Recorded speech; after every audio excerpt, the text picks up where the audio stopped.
Hi, this is Kerby Anderson. Each day we take on the tough issues and provide a biblical perspective to them. The topics we cover are wide-ranging: apologetics, theology, prophecy, creation and evolution, intelligent design, marriage, family, child-rearing, the millennial generation, friends and society, politics, economics, business, religious liberty, the Constitution, public policy, foreign policy, military policy, tensions in the Middle East, abortion, homosexuality, pornography, sexual ethics, media, technology, history, and America's godly heritage.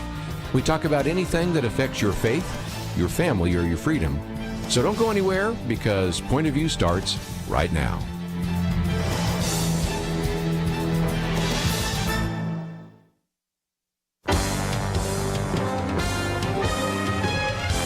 Across America, live. This is Point of View.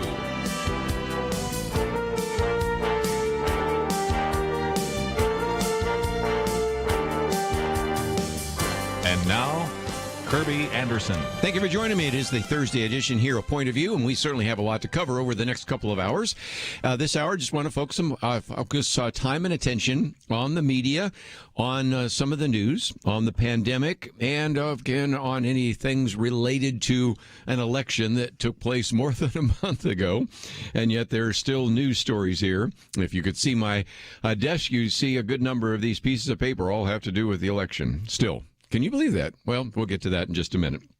I want to thank Chelsea Ullman for covering yesterday. We wanted to have a Millennial Roundtable and gave them a chance to address some of those issues, and so we'll be talking about that. Let me, as a program note, mention that Susie Jennings will be with us the next hour. One Day 2020. And this is, if you will, a Happy Birthday Jesus event that actually is taking place in the Dallas area, which means not only could you watch it online and there's a virtual event, but you could actually attend it if you would want to do so. So we're going to have her by phone talking about that. She's the founder and president of Operation Care International, individual that really had a heart for the homeless and has actually gone out and slept overnight with the homeless, which is pretty risky for a single woman to do, but nevertheless did. Really felt led by the Lord to start distributing blankets to the homeless in Dallas. And then after a while began to develop an entire organization, which is Operation Care, which is just, again, a testimony to the impact that one person can have. We talked about this a while back with an individual that actually had developed this Bible study that's now in almost 100 countries. And here, just again, you give a dedicated woman some motivation and some opportunity, and she has been really very much involved in developing Operation Care International. So we'll talk a little bit about that and how, as you participate in one way or another, can help the homeless. And that's something I certainly want to talk about at any time, but especially during the winter season right now, because these people need more than blankets. They need a lot of other things that they provide. And so we'll be talking about that at 1 o'clock. Then, even though you're probably listening on radio, I know some of you listen online, at 2 o'clock today, we're going to have Professor Tom Holland, who actually is not a Christian, but nevertheless has written this book called Dominion, How the Christian Revolution Remade the World. He is somebody that has been on all sorts of Christian programs, on Breakpoint and a number of others that I thought we might mention, because it is a book that came to our attention months ago, and I said, wouldn't it be fun if we could ever get him on? Well, we can. And so we're going to have him talk about this, because he is very honest as a historian and acknowledges what shouldn't even be controversial, but yet, because of this book, has become controversial around him, and that is Christianity gave us the modern world. Everything we enjoy from, hospitals and universities and religious liberty and even the foundations of government all really go back to Christianity. Now, to be fair, he spent some time, first of all, talking about antiquity and what it was like in the pre-Christian world, what it was like in Rome, what it was like in Greece, and how individuals had no rights. First of all, if you were a slave, you obviously had no rights. If you were a woman, you essentially had no rights. Even if you were a child, if the parents thought you were inadequate or maybe had a defect, they just leave you out there on the street. So, this was the world before Christ came into it. And then what happened afterwards. And, of course, he's also honest about, we have a segment there about the Inquisition, but the Reformation all the way. And anybody can go from Plato and Socrates and Aristotle and the Greeks and Pliny, all the way at the end to the Beatles, Abbey Road. You got to love him. Anyway, it's going to be a great interview, I suspect. And we've also posted a couple of other articles because he's also, as a historian, said, Christianity should preach its weird stuff because what was weird back in the first century is what we take for granted today. And that is things like compassion and all the rest. So anyway, that's kind of an overview of the next couple of hours. I hope you'll join with us then. And if you find yourself wanting to know a little bit more about the book, or maybe just find some of the articles to read first, because after all, I'll warn you, the book Dominion, I have looked at every page, 600 pages. So it is a book that I actually personally ordered and then have spent some time working my way through because it is a thick kind of doorstop level book. So nevertheless, that is the case. Let's, if we can, just for the few minutes we have before the break, and we'll get into some of these other issues, talk about the pandemic.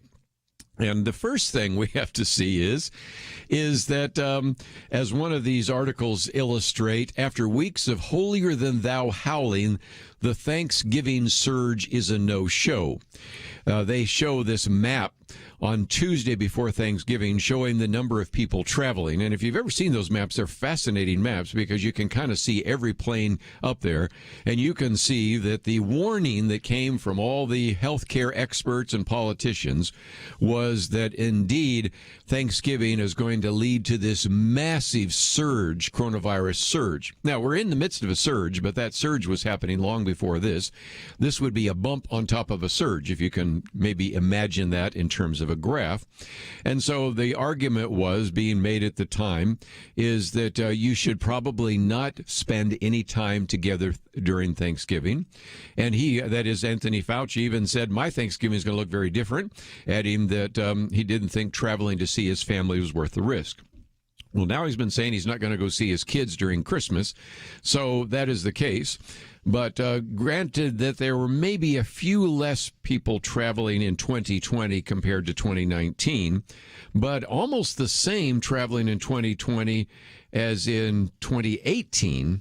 And as a result, you just don't see the kind of bump that everybody would have expected. And so, again, the Illinois health director, for example, said that we haven't seen something significant to talk about now. We'll see for sure in the coming week. We'll keep our fingers crossed, but maybe we're not going to see a big bump. And that seems to be what has happened, is that all the attempts to say, well, don't travel, lock down, all of that's going to actually contain the virus. A lot of it has to do with what people do when they are around the virus, because this article from California, which has really been locked down, would we all agree? California has really been locked down.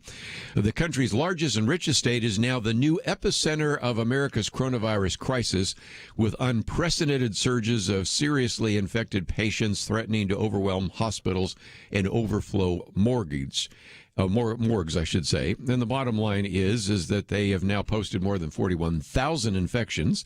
If California were a country, it would be one of the world's leaders right now in COVID-19, ahead of India, Germany, and Britain. And the number of available beds in ICU units is plummeting. And so that's happening in a state that has been under a very significant lockdown. Now, again, those who are proposing lockdowns, all they could possibly say, we have to lock it down even tighter than it is. Or maybe it just illustrates that sometimes these lockdowns aren't always doing what people expect them to do. And a lot of it has to do with exercising some level of common sense when you might be out in the public or you might be around somebody who indeed is infected. Anyway, it's kind of interesting. When we come back, I'll give you one or two other numbers about that, because when you look at Florida, New York, California, and a couple of others, you aren't seeing the trend that we've been told we would see, because some are open and some are closed. So we'll come back right after this.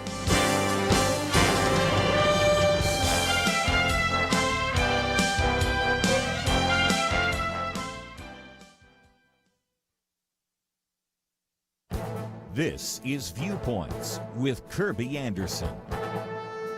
The finance minister for Louis XIV once explained that the art of taxation consists in so plucking the goose as to obtain the largest possible amount of feathers with the smallest possible amount of hissing. Unfortunately, many liberal politicians don't seem to know where the line is between plucking the golden goose and killing the golden goose. This is certainly true of political leaders in Seattle and San Francisco. 2 years ago, I wrote about how liberals were sleepless in Seattle. There's very little rest for progressives who want to invent other ways to extract more gold from the golden goose. The city council approved a head tax on companies that made more than $20 million a year. It's not hard to guess how some of the companies around Seattle would respond. You may have noticed that Amazon, Boeing, and a number of other companies began building outside of the state of Washington. They still may have their headquarters there, but we've seen these companies are looking for lower tax venues. I thought of the Seattle example when I read about the decision by the political leaders in San Francisco to pass a wealth tax aimed at the corporate executives. The supporters call it the overpaid executive tax. The tax is aimed at companies that pay their CEO more than 100 times the median pay of their workforce. In other words, these politicians feel they should decide what companies pay their top executives. We may have some moral questions about the extravagant pay some corporate executives receive, but it makes little sense to use those questions to justify greater taxes. So if the goal is to make a moral statement, perhaps these politicians succeeded. If their goal was to raise more taxes, they will find that it will probably hasten the departure of more businesses from San Francisco. I'm Kerby Anderson, and that's my point of view. For a free copy of Kerby's booklet, A Biblical View on Loneliness, go to viewpoints.info/loneliness. That's viewpoints.info/loneliness.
You're listening to Point of View, your listener-supported source for truth. Back once again, let's see if we can for just a minute talk a little bit more about the pandemic, because this piece that came out just the other day by Christopher Bedford, who's the senior editor of The Federalist, points out that you just are seeing too many variations to argue that whether the lockdowns work or masks work or anything else. It kind of brings us back to the conversation we had with Dr. Jay Richards and the others in terms of their book on panic and about the lockdowns, because he points out that if you're looking at deaths, and even there, we can have some debate, as I found out before. You talk about the official death rate, everybody goes, well, that's not right. Well, okay, but, let's use the official numbers just because at least hopefully that's close to an apples-to-apples comparison. In Florida, about 20,000 people have died, according to the official records of COVID-19. 24,000 in Texas, 35,000 in New York. And the point he wants to make is, of those three states, New York is the smallest, and yet it has the most number of deaths. Now, again, I think some of that has to do with what was happening in the nursing homes, then Florida, then Texas.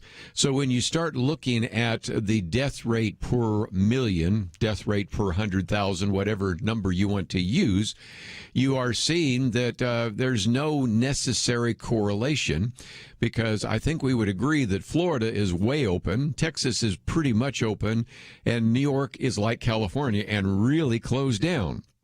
And if that's the case, why is it almost like an inverse correlation? The more closed down states like New York and California are, the more deaths and the more cases they have. Now, I don't think the correlation means anything. I think it just means what people are doing in that state. And again, he points out something we've talked about before. COVID numbers are difficult to trust. Cases are often counted more than once as patients go in and out of the hospital. Some deaths are attributed to COVID that are barely related. We know all that. Got that. Okay. But nevertheless, and he says there's also an incentive sometimes to write down COVID to get state and federal money. So with all of that being the case, maybe part of that is due to the fact that New York doctors more likely to put that down as on the death certificate than others. But I think it illustrates again that whether you have really lockdown states like New York and California or relatively free states right now like Texas and Florida, just to take some of the larger states in our country, you don't really see much at all. And so, again, he points out that for months, American media consumers have been treated to news of Florida and Texas incoming death spirals. For months after we were promised those death spirals were just around the bend. The funny thing about COVID, though, is unlike global warming doom science, they're 3 to 12 years away and too complex to explain when it inevitably doesn't happen. COVID doom predictions are checkable within a few weeks. And I just did that for California. California's not in his list here, but he does use some of those others. And so, again, he points out that even since the lockdowns, he says, I've still had an opportunity to travel to 23 states and see all kinds of behaviors and impacts, and talks about the states that he's swung through and illustrates again that most of the people I've spoken to have a shared general impression that the whole country was acting the same as they were and subject to the same rules.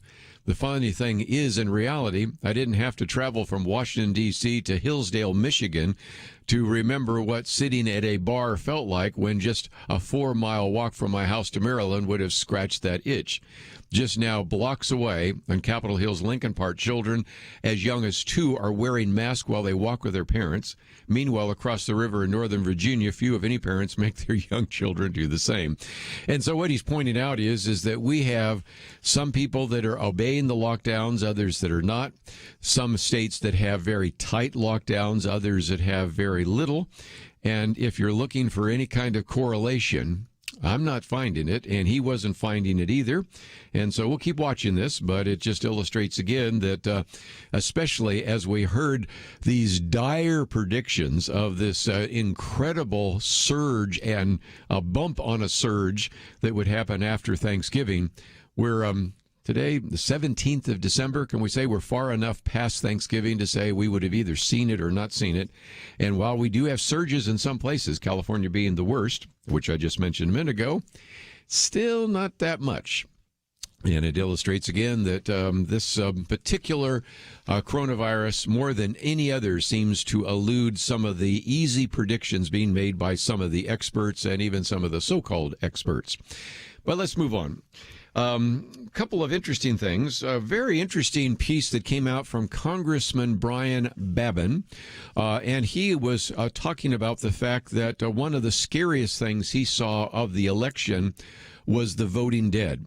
He says, we can all agree that the 2020 presidential election has been one of the most chaotic in America's history. No matter the eventual outcome, he says, allegations of widespread election fraud and voting irregularities expose the cracks in our election system and fundamentally undermine public confidence in our vote. If you've seen any of the polls, you can almost get up to, I think it's about 47% of Americans, a higher percentage of Republicans, but even a percentage of, some people say as high as 30%. I've seen others very low, but nevertheless of Democrats and others that are just saying, we're not so sure about this election. So I think that's a statement that makes some sense.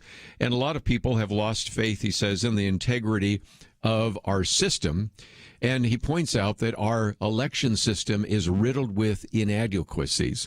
Some of the most egregious examples include the casting of ballots by individuals long known to be dead. I had to put at least a few of those there. Let's talk about that battleground of Michigan. A story circulated that a 118-year-old man named William Bradley cast a vote for Joe Biden. Likewise, investigators in South Florida exposed a plot to register deceased individuals as Democratic voters. Thanks to the quick action of Florida officials and checks put in place by Governor Ron DeSantis, those mail-in ballots were not illegally cast.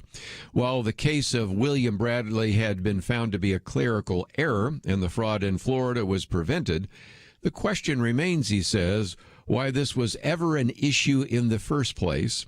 And so one of the things that he actually has put forward is what is called You Must Be Alive to Vote Act of 2020.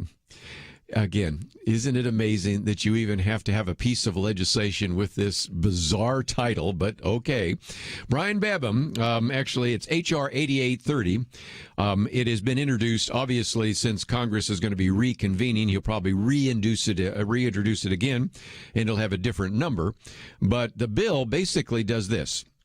And a lot of people saying, okay, we can't, unscramble the egg. We can't go back and fix this. And I'm going to get into just a minute some people that are still convinced that on January 6th, we can fix this when the certification takes place in Congress. So I'm going to leave that to after the break. But he does say we maybe can't fix it all, but we got to make sure it never happens again. And so the bill, interesting enough, is really smart because we still say the states are free to do this. This is what the Constitution makes every state responsible for its voting. But just like when they tried to implement the speed limit of 55 miles an hour, this bill would tie federal education and transportation funding to a requirement that localities and states compare the voting rolls annually against the Social Security Administration death records. That's not asking too much. Can you make sure that we now know who has died and who no longer is receiving Social Security benefits so that we can make sure that those dead people, those so-called zombie voters, don't vote in the future? Makes some sense. And so it requires that they check the death records and purge any names of those people who are deceased from that. And it requires right now that states make only a reasonable effort to remove names of ineligible individuals and does not require yearly certification. So this bill would go one step further and simply say, look, you can figure out pretty easily who's alive and who's not. Because if it's the Social Security Administration, which, by this way, also has some of its own problems, but let's say that it's at least going to work a little harder to find out who's alive and who's dead, then if all we are asking you to do is check your voter roll to the death records of the Social Security Administration, then we won't have the problem of the voting dead, what I call the zombie voters. So I think it's a very good piece of legislation. It doesn't violate federalism. You can say, well, we won't receive those funds for education and transportation. Yeah, that's not going to happen. And so it's a nice way of not violating the Constitution, but at the same time recognizing that at least the zombie voters won't be voting next time. And if you think that's a good idea or bad idea, give us a call, 1-800-351-1212. Yesterday, though, we had a heated debate, and Senator Rand Paul says, look, stop telling us that the courts have decided the facts. They never looked at the facts. And so will he be, along with Mo Brooks, the one that will then challenge the election on January 6th? I think it's a long shot, but we'll talk about it after the break. And if you want to ask some questions, make some comments, we'll get into those issues and give you a little bit of a history lesson, because this would not be the first time that the House and Senate split and had a debate about an election. I'll give you some of that history right after this.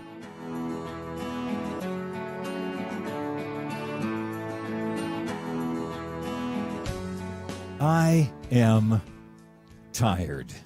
2020 has been a hard year for most of us, and though I'm guessing that we're all ready to leave it behind, the reality is that 2021 will arrive with its own set of uncertainties. About the only thing that we know for sure is that seeing every issue, every challenge through biblically trained eyes will be sorely needed. That's what you provide to people all across this nation and right here at home as you support Point of View Radio. People are tuning in. They're listening for longer times than before. It reveals that we're all desperate for fresh, rational, reliable, honest, hope-filled perspectives, and that's what you find on Point of View. Without you, that doesn't happen. But with you, hope will flow and hope will grow. Do your part for hope today at pointofview.net/donate or call 800-347-5151. Keep fighting with us. Give today. pointofview.net/donate and 800-347-5151. Point of View will continue after this.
You are listening to Point of View. The opinions expressed on Point of View do not necessarily reflect the views of the management or staff of this station. And now, here again, is Kerby Anderson. A lot of controversy yesterday in a Senate hearing, and I thought I would bring it to you because, again, the mainstream media doesn't cover this, and it gets us back to what could happen on January 6th. You can pick a fight just about any place around the world right now, and especially in this country, by saying either Joe Biden is the president-elect, or he's not, or it's not over, or it is over. Even the other day, basically the Senate Majority Leader said it's over. A number of Republicans said it's over, but a lot of Republicans said it's not, and the president has not conceded. And the other day, interestingly enough, at the Vice President's house, which is, of course, the old Naval Observatory, which is his headquarters now, apparently Vice President Pence said, we're going to keep fighting till January 20th. Okay. So I don't know what they have. Sidney Powell, if you've got something, it's time to show up, because after all, we have now had the Electoral College voted. But why is it people saying it's not over? Well, it's not over till it's certified on January 6th. And I will get to that in a minute, but the way I want to get there is talk about whether or not you have a senator who's willing to sign an actual written document that he or she wants to challenge the vote. After all, we already know Representative Mo Brooks from Alabama wants to do that. And so that's in the House, but you have to have one from the House and the Senate. I'll explain that in just a minute. I think it's an unbelievable long shot, but try to be fair. So let's at least cover that. But yesterday you had all sorts of testimony in front of a Senate committee, which is one that I thought was pretty intriguing, because you had some comments being made by the chairman, which again was an individual that actually has been speaking on this, Ron Johnson, for some time.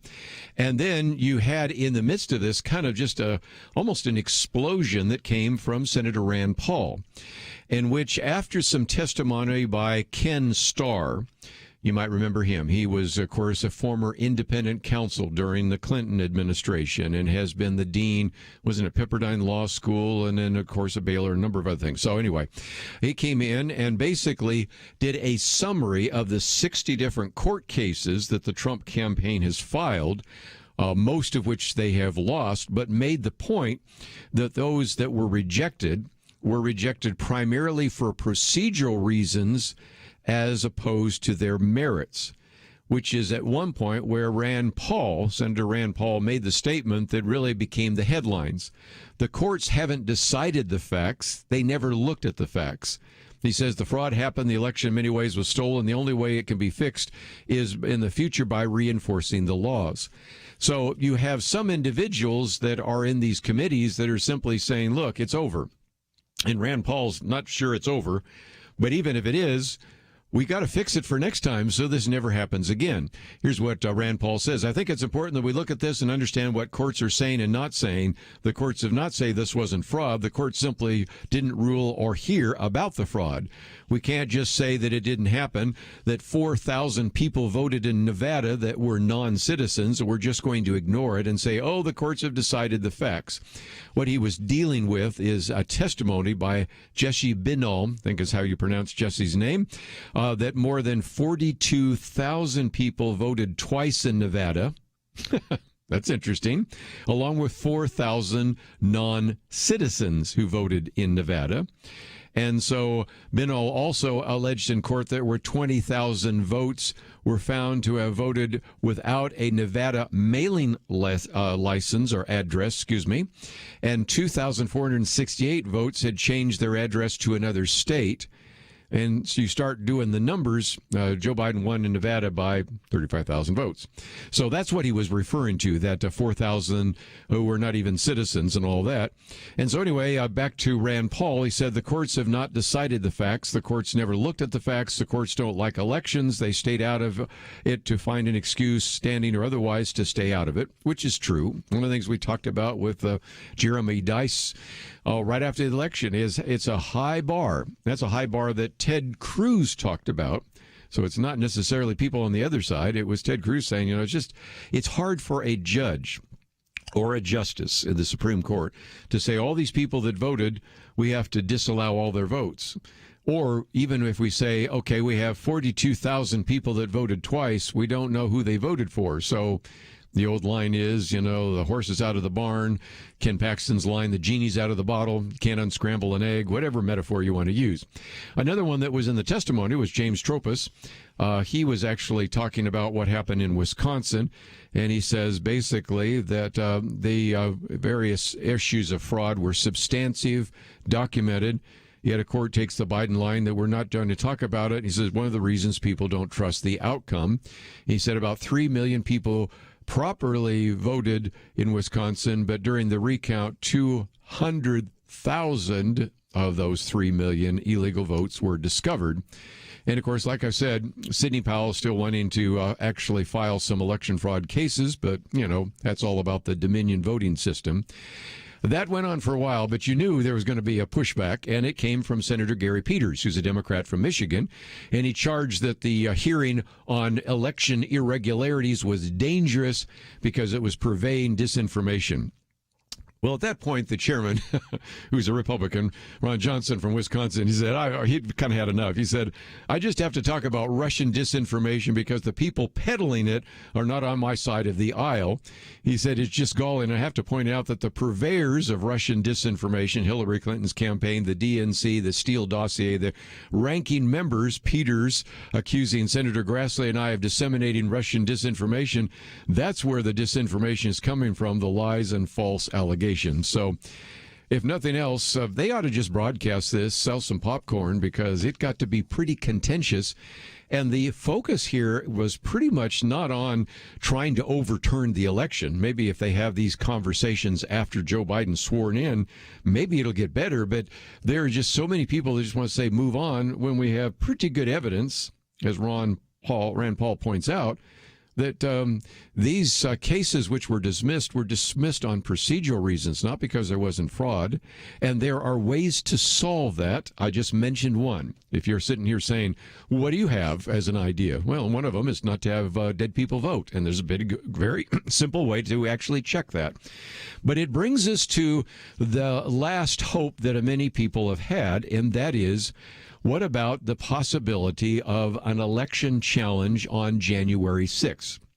Now, if you listen to this program any length of time, we've talked about this because already you have Representative Mo Brooks, who is from Alabama, Republican, who's pledged to make objections to the counting of the ballots in Pennsylvania, Georgia, Arizona, Wisconsin, and Nevada. And so in some respects, this is something that has happened before. I'll give you the history in just a minute. But what it requires is at least some Senate sponsors. You will have to have at least somebody from the House. And some are now saying you need 2 senators. That's the first time I've heard that, but okay. And some people are suggesting maybe those 2 senators would be, Ron Johnson, who's from Wisconsin, and Rand Paul from Kentucky.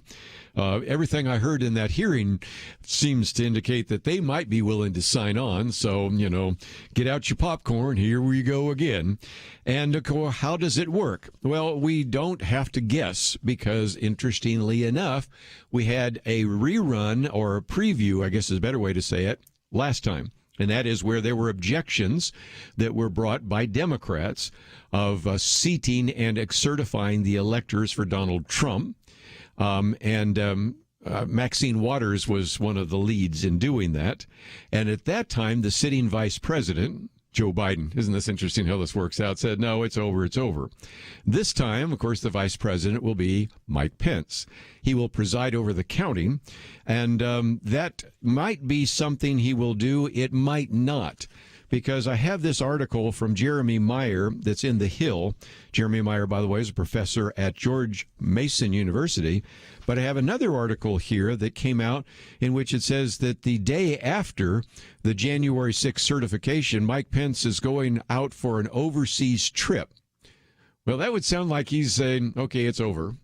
Or maybe you might say, well, maybe he thinks that he's still going to have a job as vice president. But nevertheless, I think that's kind of interesting. So will Mike Pence even have the same kind of spoiler that Joe Biden had 4 years ago and say, no, it's over? But nevertheless, the law actually says that if there's an objection which is declared in writing by a House member, and then signed by at least one senator for any particular state that as an attempt to prevent certification, then that requires sponsorship from both chambers. So what happens? Well, then they stop, and then they go to the Senate and they go to the House to have a debate.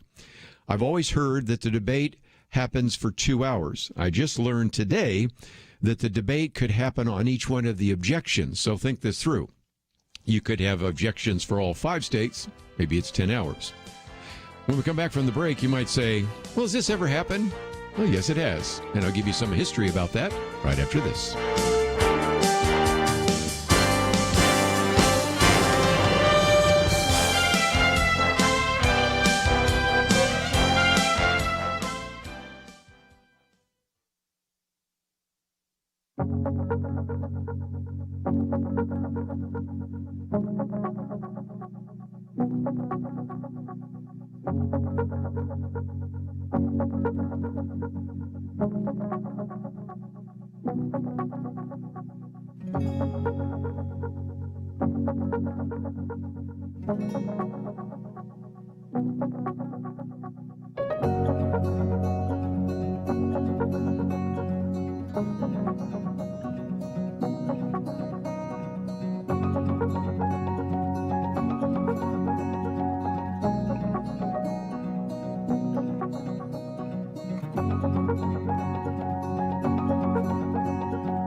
Now, back to Point of View, your listener-supported source for truth. Back once again for a few more minutes. And again, one of the things that you have to recognize is that even if there is an objection, even if it's sustained by Mike Pence, and even if the two chambers separate, to assume that all the Republicans are going to vote, for example, for Donald Trump and to overturn the election, I think is a real stretch, given some of the things that have already been said by people like Mitt Romney and Ben Sass and Susan Collins and a variety of others. But, you know, even if that is the case, you also have the issue of the House. But from a historical point of view, has this ever been done? Yes, a couple of times. And one of those I will probably have to recount because it happened back in 1968 and 69.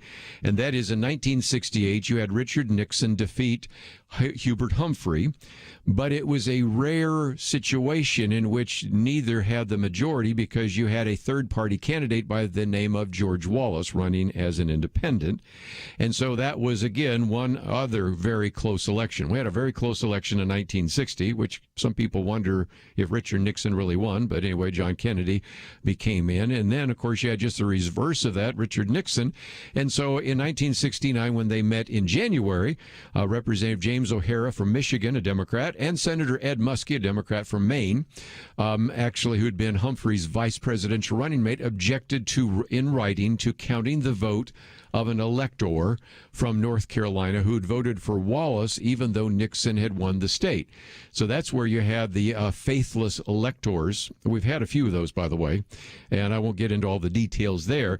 But anyway, both the House and the Senate then debated the objection, voted separately to reject it, and the Senate voted 58 to 33 against the objection. House voted 228 to 170 against it. And so in both cases, the House and Senate at that time were controlled both by Democrats, so that was that. And so Richard Nixon became the president.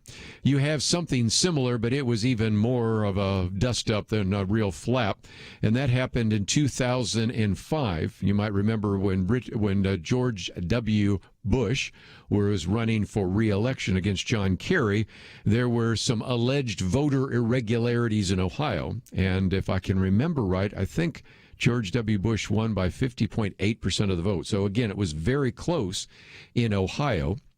And so, again, in a joint session of Congress, you had two Democrats, so Representative Stephanie Tubbs Jones from Ohio, and the Democrat from the Senate, Senator Barbara Boxer, objected in writing.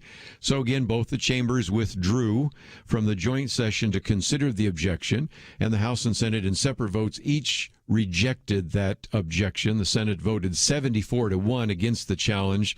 House voted 267 to 31 against it.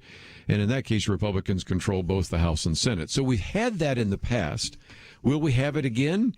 Well, I guess it, first of all, requires that somebody, maybe that's Rand Paul, maybe it's Ron Johnson, maybe it's Ted Cruz. It's got to be somebody who in the Senate in writing has to object along with Mo Brooks, who is the representative from Alabama. I think there may be some others in the House that want to do that as well. But that's where we stand. Again, I can understand why people say it's not over when you say it's over. But again, what's got to happen between now and then? First of all, we got to have some major blockbuster evidence, which should have already been surfaced a long time ago. But let's even concede that some of that's up there. We're going into a media dark hole for a while because by the time you get into Christmas and New Year's, even the sympathetic press are busy doing other things. So that's going to be a challenge. And you're going to have to change the minds of a lot of people, and I just don't see it happening. But nevertheless, okay, I recognize that maybe it's not official till it's certified. And, of course, there's another big question. I mean, after all, Mike Pence is planning on getting on an airplane, I guess it'd be Air Force Two, and traveling overseas right after the certification. So has he given up, or is that just because he's convinced that they've got some kind of ace in the hole and he's now going to really have to be out there because we got to keep the Trump foreign policy? I'll let you come to your conclusions. One of my articles, though, gets us back to the press. It's a piece by Ben Shapiro, The Revenge of the Lapdogs, and you can read it in its entirety. Let me just give you a couple of points, because he said, for 4 years, we heard that President Donald Trump is a threat to freedom of the press. Of course, you even had the Washington Post having this slogan, democracy dies in darkness. And so he says, but for the 4 years before that, his argument is Barack Obama treated the press as lapdogs. And now with the elevation of Joe Biden as president-elect, he says we might be in for it once again. And he says, now to be fair, the extent of the media's lapdogging, he created a new word, I think, there, for Biden became clear through the election cycle because there were very few, as he points out, really difficult questions asked of the former vice president. And then when the New York Post reported the contents of a laptop purportedly owned by Hunter Biden, emails, texts, all sorts of things, the media decided to completely close down the story. And now, just weeks after the election, he points out, news broke that Hunter Biden has been under some form of federal investigation since what? Since 2018. That one has been kept under wraps for a long time. So anyway, he goes through a lot of other stories that I won't get into, but his final comments are, it's no wonder after Joe Biden's electoral college speech, the man himself sneered at Fox News reporter Peter Doocy for asking him about Hunter. And what you had, Joe Biden says, thanks for the congratulations. I appreciate it. And, of course, Ben Shapiro says it wasn't Ducey's job to congratulate Biden. It was his job to ask Biden tough questions. But Biden could be forgiven for thinking otherwise. After all, the media spent years demonstrating they represent the public relations ring of the Democrat Party and aren't necessarily the guardians of objective truth. And, you know, in the past, a president couldn't get away with dismissing one reporter because he or she would know, whether it's a president or a member of Congress or something else, that other members of the press would jump in.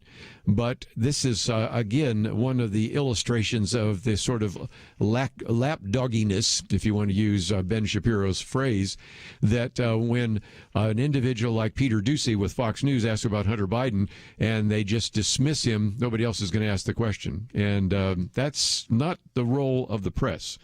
As a matter of fact, sometimes in most press corps, if you dismiss a question without answering it, the next question from the press corps is about that very same issue. Why aren't you answering that question? And that's showing, again, one of the reasons why I hope that you'll consider supporting Point of View, because we're going to try to tell you the facts and even try to give you the fact that, you know, some of these ideas people putting forward right now may or may not work, because we want to give you the full truth. And if you go to our website, you will notice that we have a banner that says like never before. And so we really want you to consider what you might do before the end of this calendar year, by the end of this month, actually, to support this ministry. And today, for the first time, I'm announcing that we now have a $100,000 matching fund. So that means that your gift of $100 becomes $200. If you could see your way clear to support us at $500, that becomes $1,000. And we are just thrilled that we have that matching fund. And I think we're going to be adding more to it. But we can now today announce that we have a matching fund. And if you have been waiting to see if we have a fund, we do. And if you've been waiting to give, why don't you do it now before you get busy with Christmas and all the New Year's, and then all of a sudden December 30th or 31st, you're going, oh, yeah, I want to support Point of View. Take the action right now. Just visit the website, pointofview.net, and click on that banner.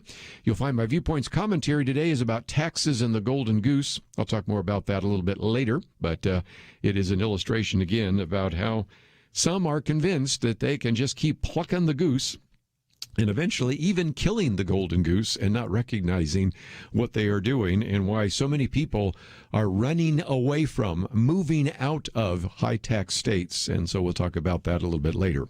We come back from the break, though. Susie Jennings will be with us. We'll talk about One Day 2020 coming up this weekend. I think you may want to attend it live in person if you live in Dallas, or else watch it online. And we'll talk about that with her right after this.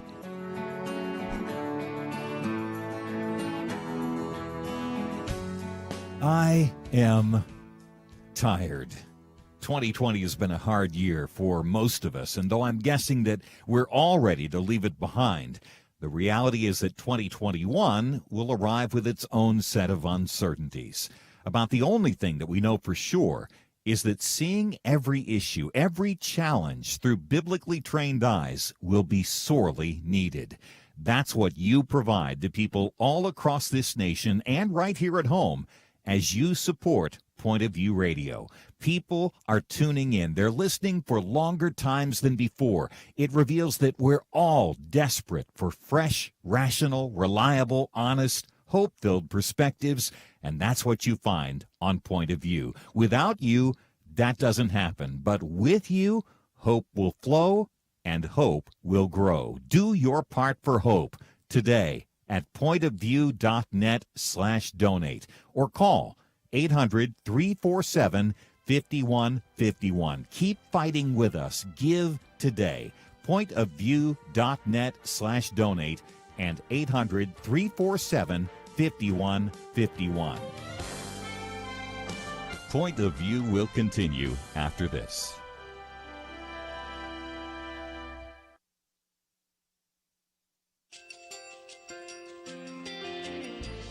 I just want to thank you so much for all the wonderful programming you have.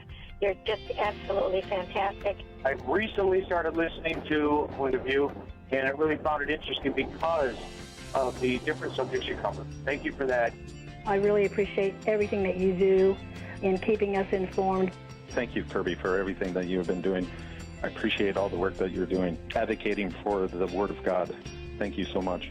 Point of view, I think, is absolutely necessary because it's a Christian perspective, a biblical worldview perspective, and receive very current, up-to-date information about what is really going on, week to week in our culture, which is changing so rapidly, and yet it's morally sliding backwards.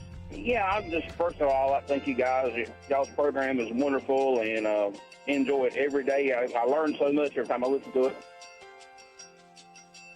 Point of View Radio Talk Show.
Hi, this is Kerby Anderson. You know, each day we take on the tough issues and provide a biblical perspective to them. The topics we cover are wide-ranging: apologetics, theology, prophecy, creation and evolution, intelligent design, marriage, family, child-rearing, the millennial generation, trends in society, politics, economics, business, religious liberty, the Constitution, public policy, foreign policy, military policy, tensions in the Middle East, abortion, homosexuality, pornography, sexual ethics, media, technology, history, and America's godly heritage. We talk about anything that affects your faith, your family, or your freedom. So don't go anywhere, because Point of View starts right now.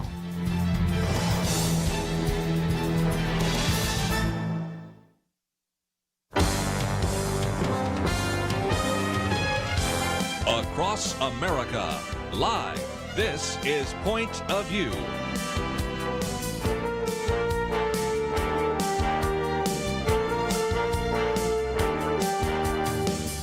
And now, Kerby Anderson. Thank you for joining us. It's the Thursday edition here of Point of View, and it's a little bit later. We certainly want to open up the phones to give you a chance to join our conversation. Let me kind of give you an overview of what we're going to cover over the next 2 hours.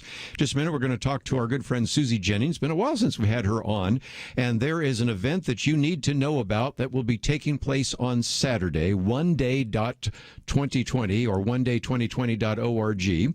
And again, we'll talk about that in just a minute, and this is an opportunity, first of all, to really, in some respects, as she says, have a birthday party for Jesus, but to use this to serve the homeless and impoverished around the world. And so we'll be talking with her. Then we'll get into some of the issues in the news.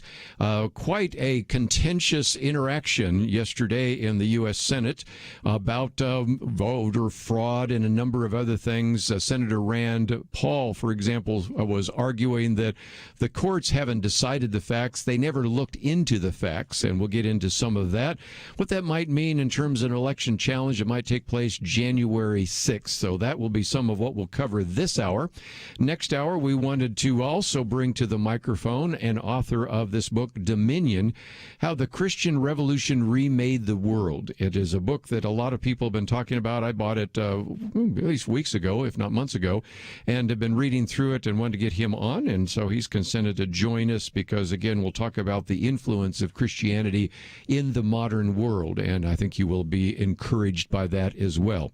A lot to cover, but Susie Jennings joins us as an individual who is now, of course, the founder and president of Operation Care International, worked as a nurse for so many years at Baylor University Medical Center, worked in the medical field for about 30 years. Then, after her husband's tragic death, began to develop a passion for the community, was kind of known for those of us in the Dallas area, somebody distributing blankets to the homeless. She came to be known as the Blanket Lady. Well, out of this developed Operation Care International, which is just an incredible resource that I wanted you to know about. And this is something where she has not only been involved in things in Texas, but literally worldwide in addressing the issue of homelessness and destitute individuals, especially children in nations around the world. So, Susie, thank you for joining us today here on Point of View. Oh, thank you. Such an honor, Kerby. Let's, if we can, talk about this vision that you have, and one that is going to unfold on Saturday. Now, for our Dallas listeners, they could still actually register and get into it. It's going to take place in the Dallas area.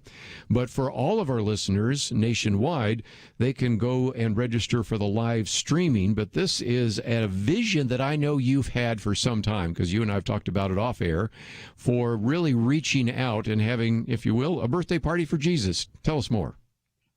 Yes. After my husband passed away from mental illness, he committed suicide. And also after that, my next door neighbor shot himself about 5 months after we buried my husband. Both of them committed suicide. That's when I got mad at God. I questioned God why. And that's in 1993, September 7, when my neighbor passed away. My husband passed away in March 1993.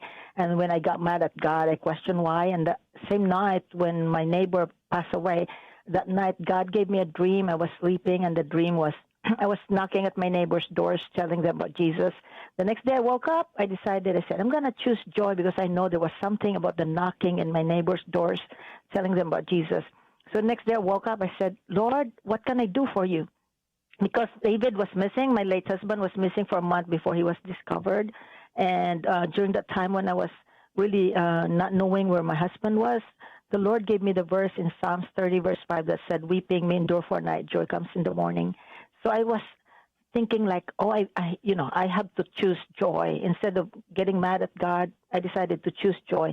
So after when I asked him, Lord, what can I do for you? 3 weeks later, he took me under the bridge in downtown Dallas after worship service at First Baptist. So I was going home, passing by the bridge, driving, and then I heard a voice in my spirit, and the voice said, look under that bridge. And I looked, and there were about 100 men and women, homeless, living in cardboard boxes.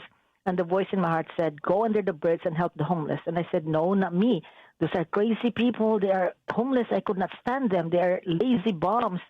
And the Lord said, you were the one who asked me, what can you do for me? So right there and then I got convicted in my spirit. I asked, Lord, forgive me, Father. I will go. What could I take to the needy people? And the voice said, blankets. And that was the beginning of a blanket ministry in the street, giving away to the homeless. From that ministry, it became the largest birthday party for Jesus. So it just grew from the blanket to now giving the homeless and the poor the largest birthday celebration for Jesus, where the guests are our homeless and the poor people in Dallas. And then after that, it grew internationally. So we're in 11 countries helping the poor children in the Philippines, India, Kenya, Taiwan, China, Indonesia, Cambodia, Israel, Jordan, Brazil, Nepal. And after we became international, the Lord put in my spirit that the birthday party for Jesus that we celebrate every third Saturday here in Dallas, Texas, will be copied in different parts of the world. So what we do every December, every Saturday before Christmas, we provide for the homeless. They come to the convention center. We occupy 500,000 square feet at the convention center, and then the homeless will come. We share Jesus to them one-on-one, and then after that, we take them to foot washing. That's our trademark. So we wash their feet, put on new socks and shoes, and love on them, and then give them coats, sleeping bags, blankets, personal care items, eyeglasses, flu shots, food, entertainment, free telephone call. If they get reunited with their families through our phone call, then we take them to the bus and pay $200 so they could not be homeless anymore. And the children's area have a massive, they have rock wall climbing, zip lines, pony rides, petting zoo, backpacks, coat, shoes, also eyeglasses and toys and lots of entertainment as well. And that, out of that, the vision came to me when I started going to a prayer mountain in 2013 in Indonesia. So I started fasting and praying every January 1 to 7. Every year I would do that, and the Lord revealed to me for 7 years, the vision was revealed. Every year he would give me different instructions. And so the instruction was that this birthday party for Jesus we do here in Dallas will be copied in 50 states and different parts of the world. So now the culmination is called One Day 2020, wherein in one day, the whole world, different parts of the world will celebrate Jesus' birthday. And that will be, the focus will be evangelism and foot washing. And that will be in all over the world. So now we are in 46 countries at this time. On Saturday, 46 countries will celebrate Jesus the same time with the same day with our people here in America. Let's take a break, and when we come back, we'll talk a little bit more about that, because you can get involved, and I would hope that you would. But again, sometimes just a one-woman force of nature, 200,000 homeless and impoverished served, 119,000 foot washing. We just talked about 15,000 professions of faith, and we'll talk about some of the speakers and some of the people that are part of that event. So you can go to our website and find it, or go directly to oneday2020.org. Register for the live event. You will be impressed by all the individuals that will be speaking. We'll talk about that event right after these important messages.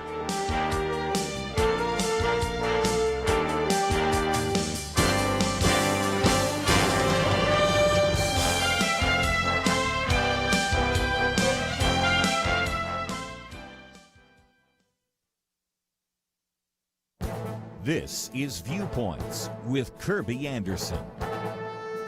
The finance minister for Louis XIV once explained that the art of taxation consists in so plucking the goose as to obtain the largest possible amount of feathers with the smallest possible amount of hissing. Unfortunately, many liberal politicians don't seem to know where the line is between plucking the golden goose and killing the golden goose. This is certainly true of political leaders in Seattle and San Francisco. 2 years ago, I wrote about how liberals were sleepless in Seattle. There's very little rest for progressives who want to invent other ways to extract more gold from the golden goose. The city council approved a head tax on companies that made more than $20 million a year. It's not hard to guess how some of the companies around Seattle would respond. You may have noticed that Amazon, Boeing, and a number of other companies began building outside of the state of Washington. They still may have their headquarters there, but we've seen these companies are looking for lower tax venues. I thought of the Seattle example when I read about the decision by the political leaders in San Francisco to pass a wealth tax aimed at the corporate executives. The supporters call it the overpaid executive tax. The tax is aimed at companies that pay their CEO more than 100 times the median pay of their workforce. In other words, these politicians feel they should decide what companies pay their top executives. We may have some moral questions about the extravagant pay some corporate executives receive, but it makes little sense to use those questions to justify greater taxes. So if the goal is to make a moral statement, perhaps these politicians succeeded. If their goal was to raise more taxes, they will find that it will probably hasten the departure of more businesses from San Francisco. I'm Kerby Anderson, and that's my point of view. For a free copy of Kerby's booklet, A Biblical View on Loneliness, go to viewpoints.info/loneliness. That's viewpoints.info/loneliness.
You're listening to Point of View, your listener-supported source for truth. Back once again, we're going to keep Susie Jennings with us a little bit longer before she has to get back to all the busyness, I know, of planning such an event.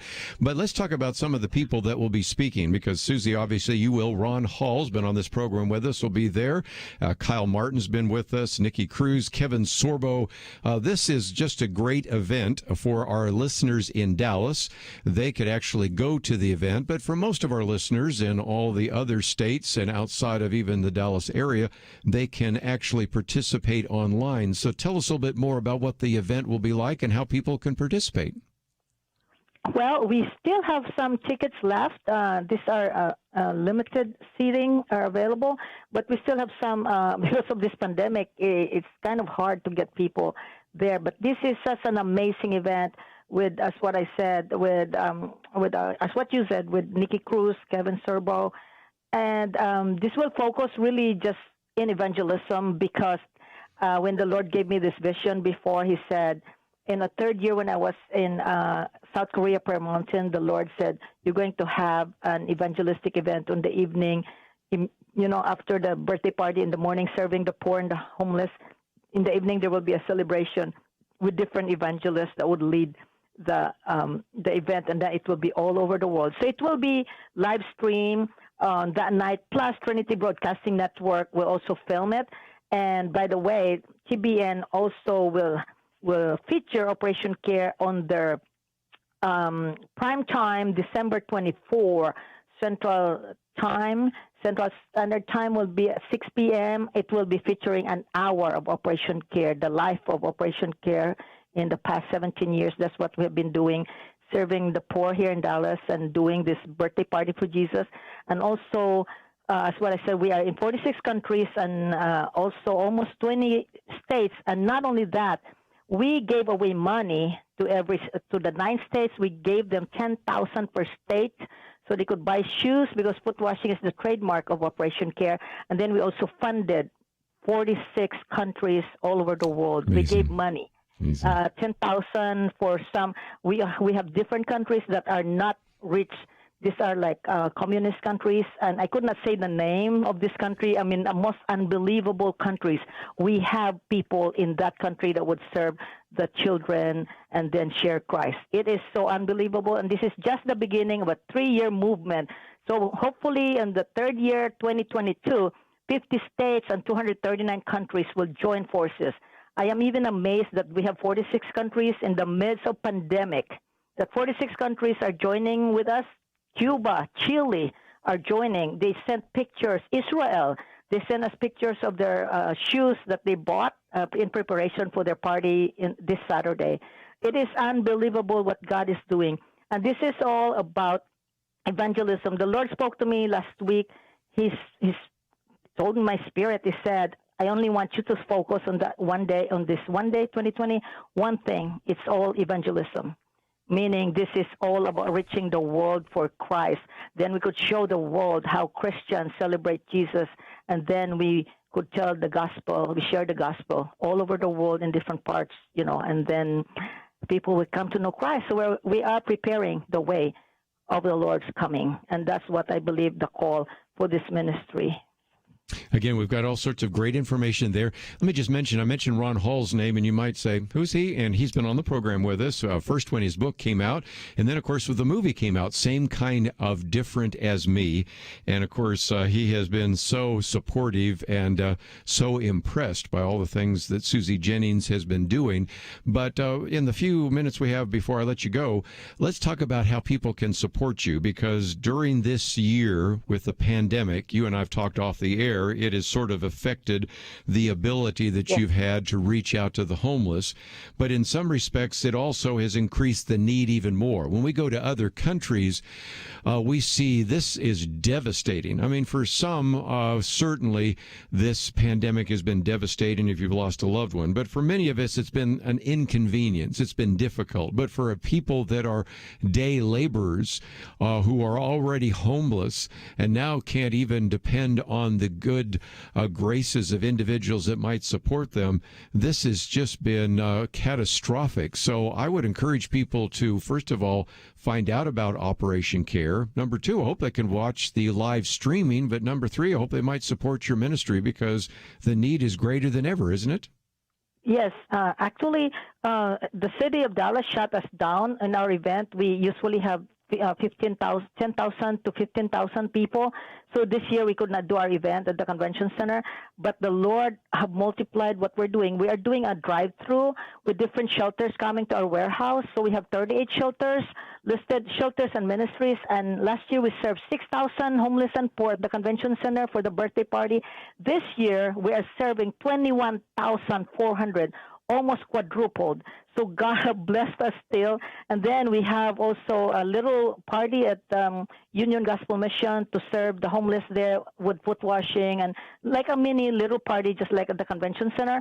So we have 2 events in the morning plus the evangelistic celebration on the evening. So we are doing 3 events on one day this Saturday. It is unbelievable. We still need people to come to this event at 6 p.m. It's at Waters Creek Convention Center, and they could go and register at oneday2020.org. And please come and hear in person. We are, of course, we have 6 feet, social distancing. Everybody have a mask. And we are only allowed 520 inside an 80,000 square feet convention center. So it will be great. And by the way, I have a new book coming up. It's called, I guess the title of this book, No, Not Me. When I told God, no, not me, I'm not going to go under the bridge, and look what God is doing. We're reaching the world. We're giving money out to the world so they could have a birthday party, so the children will have a party this Saturday. It is the most incredible thing that God changed me. I left my job as a nurse. Now I'm a full-time nurse, and not a nurse, a full-time missionary for the homeless and the poor. Yes, we do need help. the best thing they could do is, of course, pray for us. Then come to the event and please give. If you cannot come, give, because this is just a beginning of a 3-year movement. We're going to reach the world for Christ, and the gospel will be presented in its country. So again, all of that at oneday2020.org. And of course, that also will give you a link to, of course, Operation Care International. So you can go there as well. But I did, because this event was coming up, was an opportunity. And, one of the things I've suggested before is, at Christmas time, all of a sudden the kids, they got kind of get gimme, gimme, gimme. And what am I going to get for Christmas? And, watching this live event or going and serving the homeless. And this is a way you can do it virtually without being concerned about COVID or something else, helps reset some of those priorities, because, after all, they're all about the Xbox, or they're all about getting a dog or a cat or some dolls or whatever. And all of a sudden, when they realize that there are other kids like them that are living in cardboard boxes and don't have shoes, kind of changes everything. So, Susie, I appreciate that. I mean, I've just been so overwhelmed at how one woman with a vision has been able to do so much. But it has been great to have you on the program. And as soon as that book comes out, let's get you in studio. I'd love to see you face to face, although I occasionally see you face to face at some of the events, and it would be great for you to be with us. And again, go to oneday2020.org. So, Susie, thank you for joining us today here on Point of View. Well, thank you so much, and it is such a joy to be with you, Kerby, and God bless you. Have a blessed Christmas, and please go out there and do something, guys, for the poor and the homeless, because the Bible said, he who is kind to the poor lends to the Lord. Could you imagine lending to the King of Kings and the Lord of Lords? Well, again, birthday party for Jesus, and it's on Saturday. And whether you can attend, and I know some of you locally probably can, or just simply go online, I would encourage you to do so and find out more about that. This is a time when obviously we are giving gifts, but think about what we can do to those individuals who are homeless, those individuals who are destitute, and this ministry that started here in Dallas as a member of First Baptist Church in Dallas has now grown to a international ministry, and it is just pretty amazing. And maybe one more illustration of what one person can do. You might remember a couple of weeks ago we talked with was it Angela Parrott about one woman has this idea that I really want to actually make Bible studies available not only in the English language, but what it turned out in all sorts of other languages, reached 100 different countries we figured out. And so again, when I see very godly, motivated women following God's call, not to mention men as well, but especially in this case, these two women, it is amazing what they can do. And maybe that should be an encouragement to you. But find out a little bit more about oneday2020.org.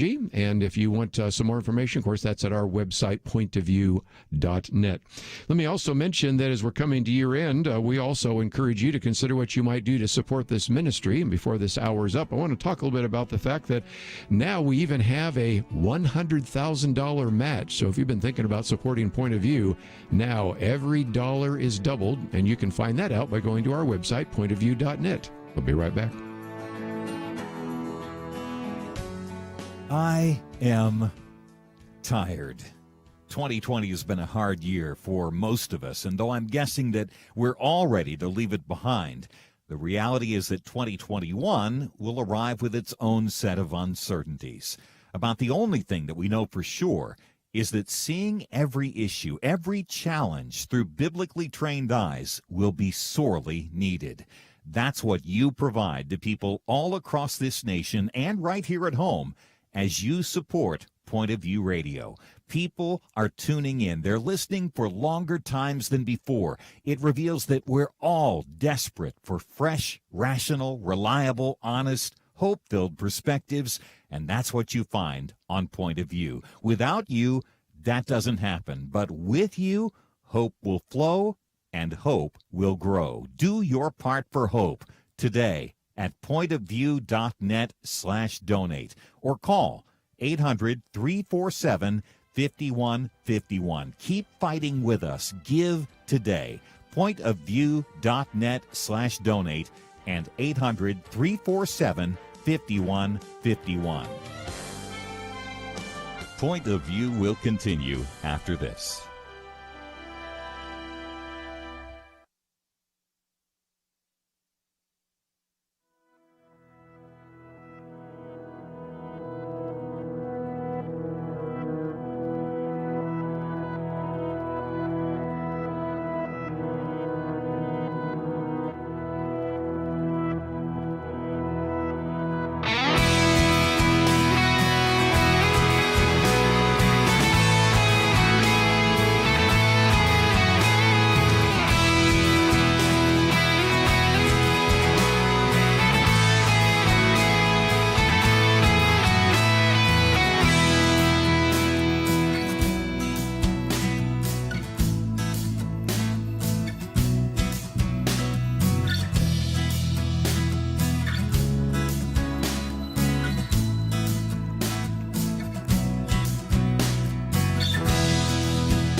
You are listening to Point of View. The opinions expressed on Point of View do not necessarily reflect the views of the management or staff of this station. And now, here again is Kerby Anderson. Let's get into some of the issues in the news, and if nothing else, we're going to talk about some things that probably aren't being covered by the mainstream media. That's, of course, what we do here at Point of View. And back to what I mentioned just a minute before the break, and that is we now have a $100,000 matching fund for our year-end giving. And so if you have been saying, well, I really kind of appreciate Point of View, I'm hearing things there that I hear nowhere else and really appreciate that. Now we have that $100,000 match, which I think is going to increase because we're talking to some other people, but at the moment that means your gift $100 becomes $200, $500 becomes $1,000 is on the table. Just click on that banner that says like never before, because I suspect, as we'll be talking about, especially one of the articles I posted by Ben Shapiro about the lapdog press, you're going to hopefully need a Point of View like never before. Just the unwillingness to even address some of these issues is amazing.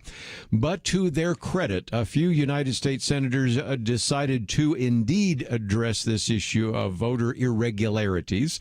Some of it is voter fraud, some of it's irregularities, but the chairman, Ron Johnson from Wisconsin, as well as Rand Paul and some others had some things to say. As a matter of fact, kind of the headline is very simple.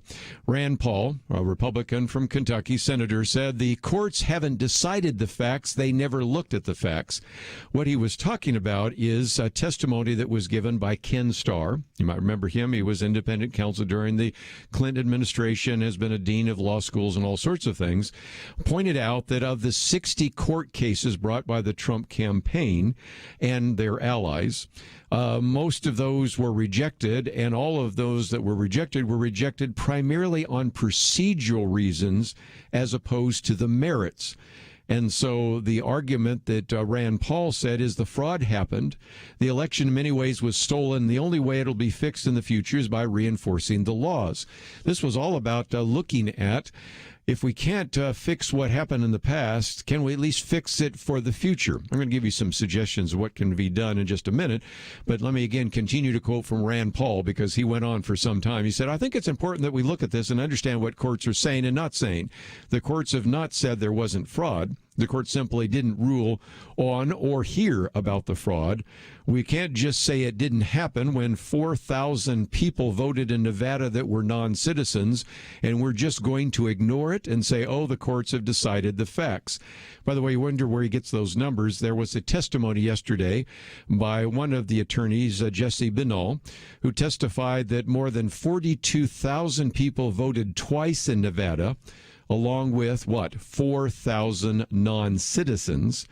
Binal went on to allege that about 20,000 voters were found to have voted without a Nevada mailing address, and 2,468 voters had changed their address to another state. And when you put all that together, you recognize that the argument is that Joe Biden won over Donald Trump in Nevada by 35,000 votes, but you're coming up with people that have voted twice, people that voted were non-citizens, some who actually did not have a Nevada voting address, who all voted. So there are some issues, and back to what Rand Paul said, he said the courts have not decided the facts. The courts never looked at the facts. The courts don't like elections. They stay out of them and find an excuse, standing or otherwise, to stay out of it. And so that is part of the issue. One of the other people that testified yesterday was James Tropus from Wisconsin, who alleged that there were serious, substantive, and documented cases of fraud. And he said, yet the court takes the line from the Biden campaign and says, we're not going to talk about it. And he says that's one of the reasons people don't trust this outcome. He's a former judge, and he said, said about 3 million people properly voted in Wisconsin, but then during the recount, about 200,000 illegal votes were discovered. And so, again, there was sort of a thing surfacing in the area, well, why didn't the courts address this?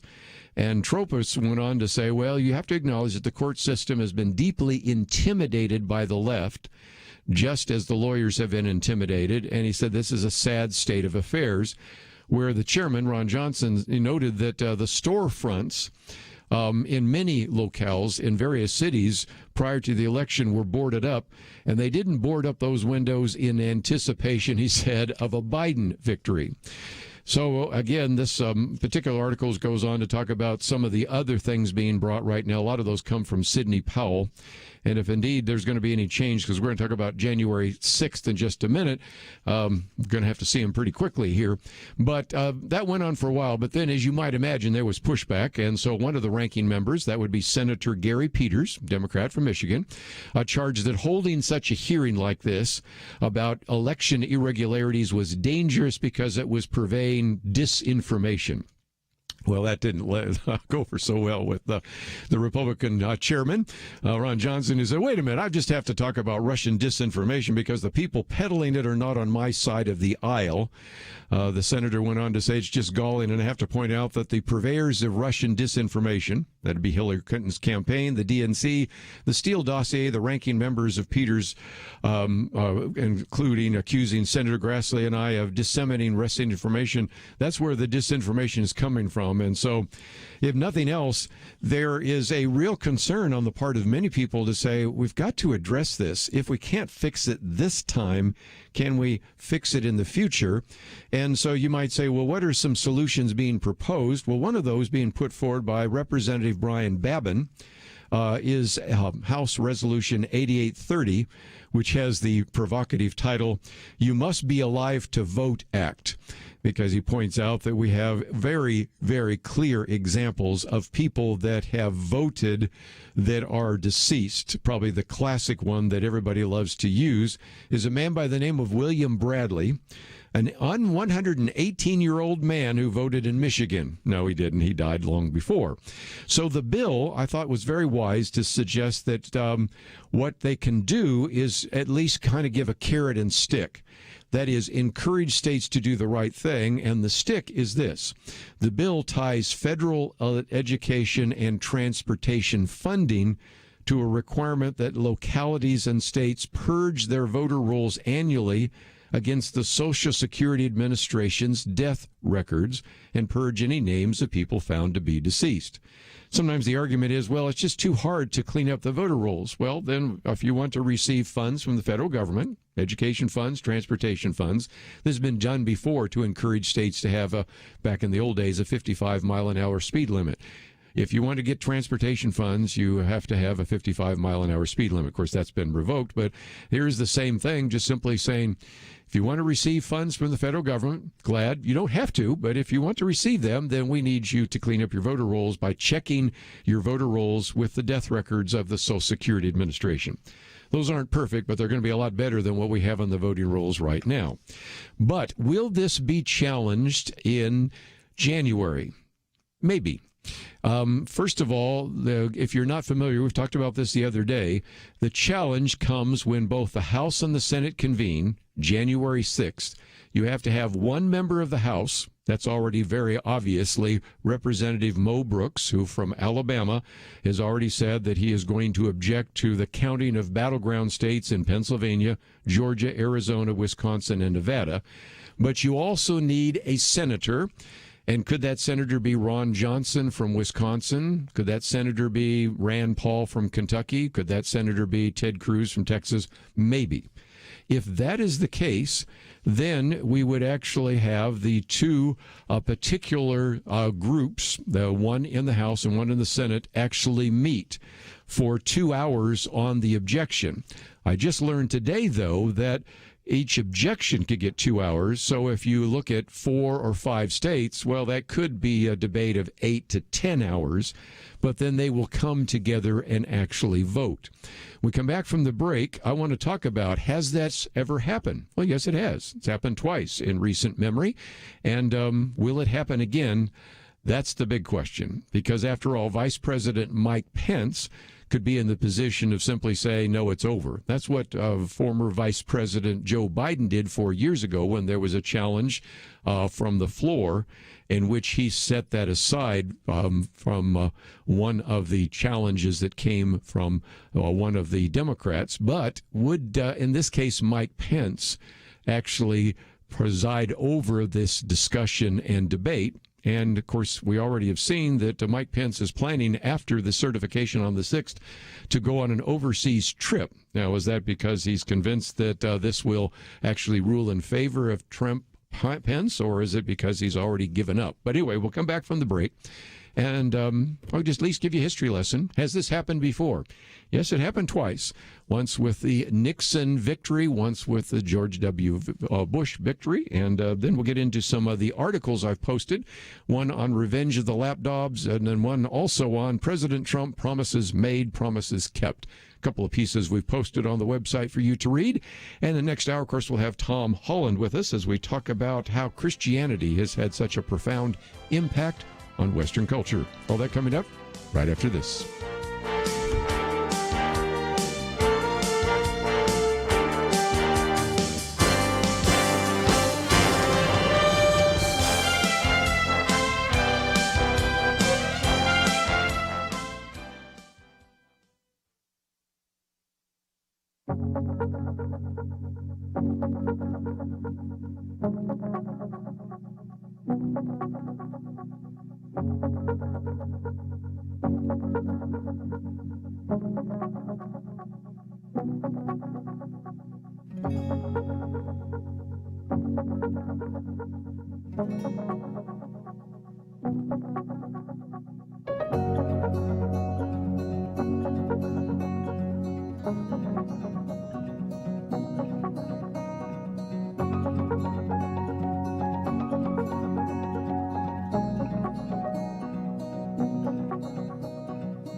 Now, back to Point of View, your listener-supported source for truth. And for a few more minutes, what happens on January 6th? Well, some of that depends, obviously, on the Vice President, Mike Pence. Will he do what Joe Biden did 4 years ago? Maybe not. Maybe he will. If indeed he allows this to take place, it will be certainly not without precedent. I'm glad to focus on this because you'll hear the press say, this has never happened before. Yes, it has. In 1968, Republican Richard Nixon defeated Democrat Hubert Humphrey And at the time, it was a very close election, in part because you also had an independent candidate by the name of George Wallace. And so in 1969, when the House and Senate met together, there was question about the vote of an elector in North Carolina who voted for Wallace, even though Nixon had won the state. Okay, so you had at this time, and by the way, remember that Democrats control both the House and Senate back in 1969. You had a Democrat from Michigan, James O'Hara, and a Democrat from Maine, Edward Muskie, who actually was Humphrey's vice presidential running mate, object. They went into separate chambers, and the House and the Senate debated that and rejected it pretty quickly. The House rejected it 58 to 33. The Senate voted 58 to 33. House rejected it 228 to 170. And so in some respects it was over, came back together, certified the vote. The other one, it was even probably smaller, but nevertheless it was one that surfaced out of the 2004 re-election campaign of George W. Bush when he ran against John Kerry. And in this particular case, you had a very close election in Ohio. Those of you in Ohio might remember it. I think, if I remember right, in this case, Bush won by 20.5% of the vote. So it was very close. And so there are some questions of voter irregularities in Ohio. And so in this case, you had Democrats bringing up the issue again. In this case, it was Stephanie Tubbs Jones of Ohio, and then Senator Barbara Boxer, who at that time was the senator from California, objected in writing to that. Both chambers withdrew, and it didn't take long because in this case the Senate voted against the challenge 74 to 1. House voted against it 267 to 31. In this case, both the Republicans held both the House and the Senate. So we do have that as a precedent. Whether it happens, I don't know. But again, for those that are holding out hope that this is going to change the election, you got to think this through. You might say, well, the Republicans in the Senate might vote for Trump over Biden, but think of who some of those Republicans are. That would be like Mitt Romney, Susan Collins, Ben Sass. I mean, I can go down a list there. So I don't know. And even if so, I can't imagine that there are enough individuals in the House of Representatives that would want to overturn it. So technically, yes, this electoral college vote has not been certified till January 6th, but let's at least put some reality to the conversation. And as always, we'll keep following it. Let's, if I can, get to a couple of articles. One really gets us into the press and why I think it's important for you to be very discerning about what's taking place. Ben Shapiro calls it the revenge of the lapdogs. He says, for 4 years, we heard that President Donald Trump was a threat to the freedom of the press, and Washington Post even talked about democracy dies in darkness. But he was talking about for 4 years before that, in some respects, the press was oftentimes treated by lapdogs, and with the elevation of Joe Biden as the possible president-elect, indeed, we may see that again. And he says, to be fair, this has already been happening long before the election cycle, because as we well know, Joe Biden was not really asked very tough or difficult questions during the campaign. As a matter of fact, when the New York Post actually reported the contents of a laptop reportedly owned by Hunter Biden, the media really just shut it down. And now all of a sudden, weeks after the election, news broke that Hunter Biden has been under some form of federal investigation are you ready for this? Since 2018. So he concludes by simply saying it's no wonder that after Joe Biden's Electoral College victory speech, the man himself sneered at Fox News reporter Peter Doocy for asking him about Hunter Biden. And Joe Biden just simply said, well, thanks for congratulations. Appreciate it. But as Ben Shapiro says, it wasn't Doocy's job to congratulate Biden. It was his job to ask Biden tough questions. But Biden could be forgiven for thinking otherwise. After all, the media has spent years demonstrating that they represent the public relations wing of the Democrat Party. And I think it's a good illustration that it used to be very typical that if a candidate or a sitting politician, member of Congress, president, whatever, refused to answer a question from the press, usually the next question from the press was, why didn't you answer that question? Let me ask that again, Mr. President. Let me ask you that, member of Congress. And, of course, he knows that they won't ask those questions and haven't been. And that's all the more reason I hope that you will pay attention to what we try to cover here on Point of View, because I just don't think some of those tough questions are going to be asked anytime in the future. But before we wind down this hour, let me just mention that I've also posted a very good piece by Star Parker. There's going to be a tendency for people to want to rewrite history, and so this is a good example of where Star Parker says, there are a lot of promises that candidate Donald Trump made, and here's a short list of promises kept. It's a short column, but you can get the idea. She talks about economic reform, the appointment of federal judges, the justices to the Supreme Court, even peace in the Middle East, and much more. And then breaks down a couple of examples. For example, the 2017 Tax Cuts and Jobs Act fueled, she says, economic growth. Then also adding to that deregulation. So the Wall Street Journal concluded the other day that median weekly full-time earnings for blacks increased 19% in the first 3 years under Donald Trump. And then points out a little bit later in this piece that black median household income increased 7.9% in 2019, the largest annual increase in history. So as an African American, she is pointing out that African Americans did relatively well economically under Donald Trump. And then, of course, she also points out that with the confirmation of Trump's last Supreme Court appointment, Associate Justice Amy Coney Barrett, we now have a Supreme Court with a solid 6-3 conservative majority.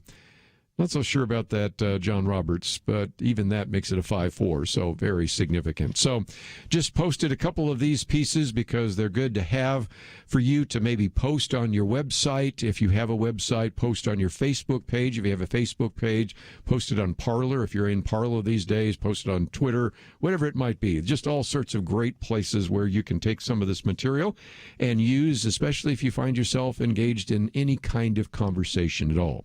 But just before we take a break and we go through kind of a wonderful history lesson, which I think you're going to enjoy next hour with Tom Holland, let me just mention again that we have a banner on our website which says, like never before, because we've said, like never before, Americans need truth.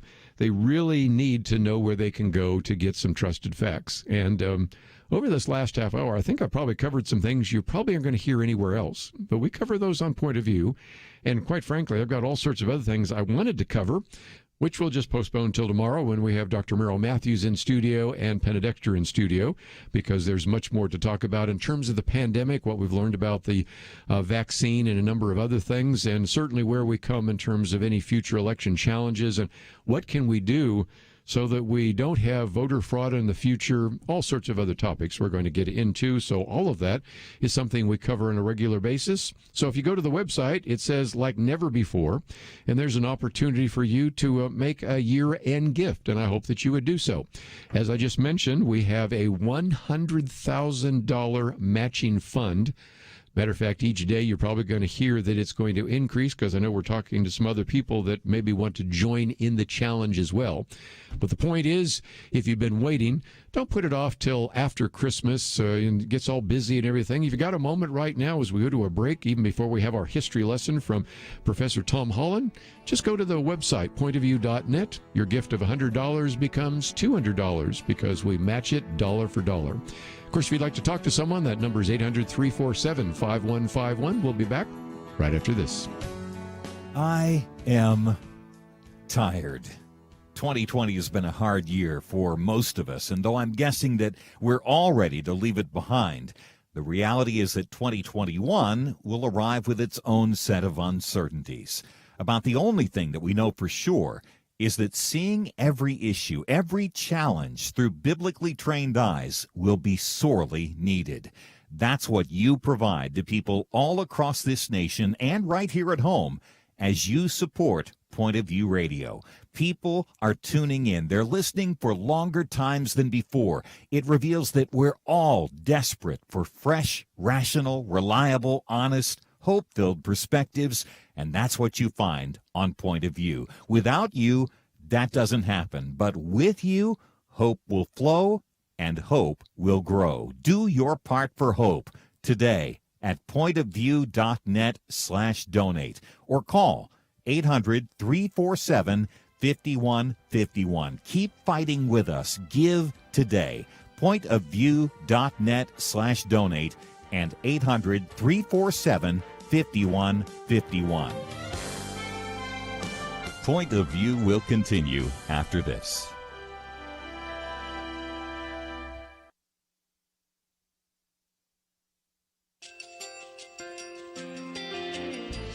I just want to thank you so much for all the wonderful programming you have. You're just absolutely fantastic. I recently started listening to Point of View, and I really found it interesting because of the different subjects you cover. Thank you for that. I really appreciate everything that you do in keeping us informed. Thank you, Kerby, for everything that you have been doing. I appreciate all the work that you're doing, advocating for the Word of God. Thank you so much.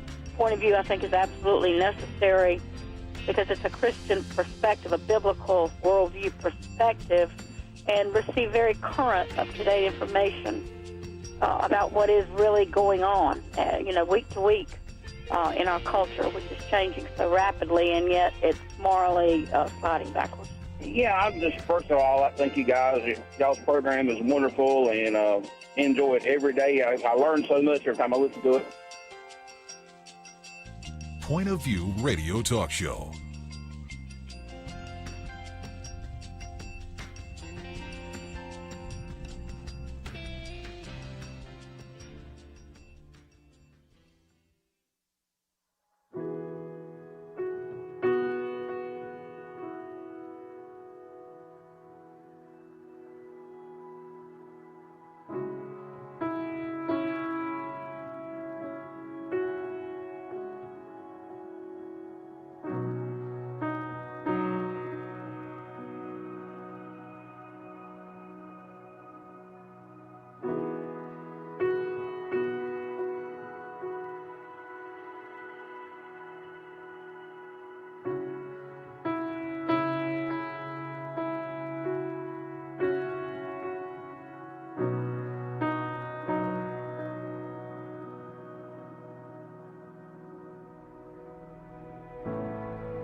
Hi, this is Kerby Anderson. You know, each day we take on the tough issues and provide a biblical perspective to them. The topics we cover are wide-ranging: apologetics, theology, prophecy, creation and evolution, intelligent design, marriage, family, child-rearing, the millennial generation, trends in society, politics, economics, business, religious liberty, the Constitution, public policy, foreign policy, military policy, tensions in the Middle East, abortion, homosexuality, pornography, sexual ethics, media, technology, history, and America's godly heritage.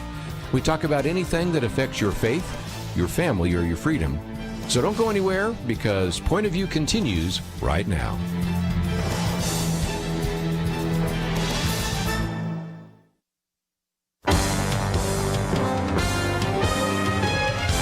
Across America, live. This is Point of View.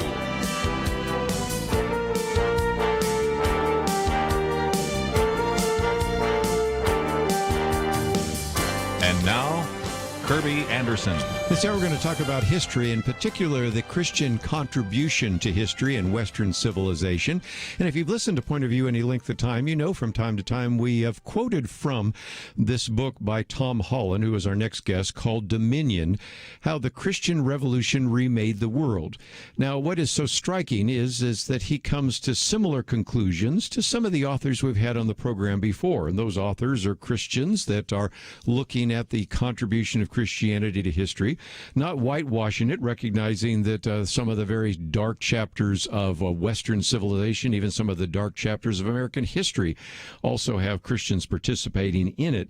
But nevertheless, I thought it was so striking because this is written by an individual that you may be familiar with. I mean, after all, he is an award-winning historian of the ancient world and a translator of Greek classical texts. You might remember some of his other books, like Persian Fire, about the Greco-Persian Wars, or maybe Rubicon, Fall of the Roman Republic. But looking at this from not necessarily a set of Christian eyes, but still just trying to be honest with facts, talks about the very significant influence that Christianity has had in Western civilization, and then helps us understand what the world was like in that ancient world before Jesus Christ came, and how that changed dramatically. So, Professor Tom Holland, it is just a delight to have you on the program. You're somebody we've been quoting, and it is even more exciting that we can have you on the program with us today. Well, I'm very excited to hear you've been quoting me. Thank you very much, and thank you very much for having me on the program. Dr. Jonathan Teague and I actually challenged each other to get a copy of the book and then get together and discuss it.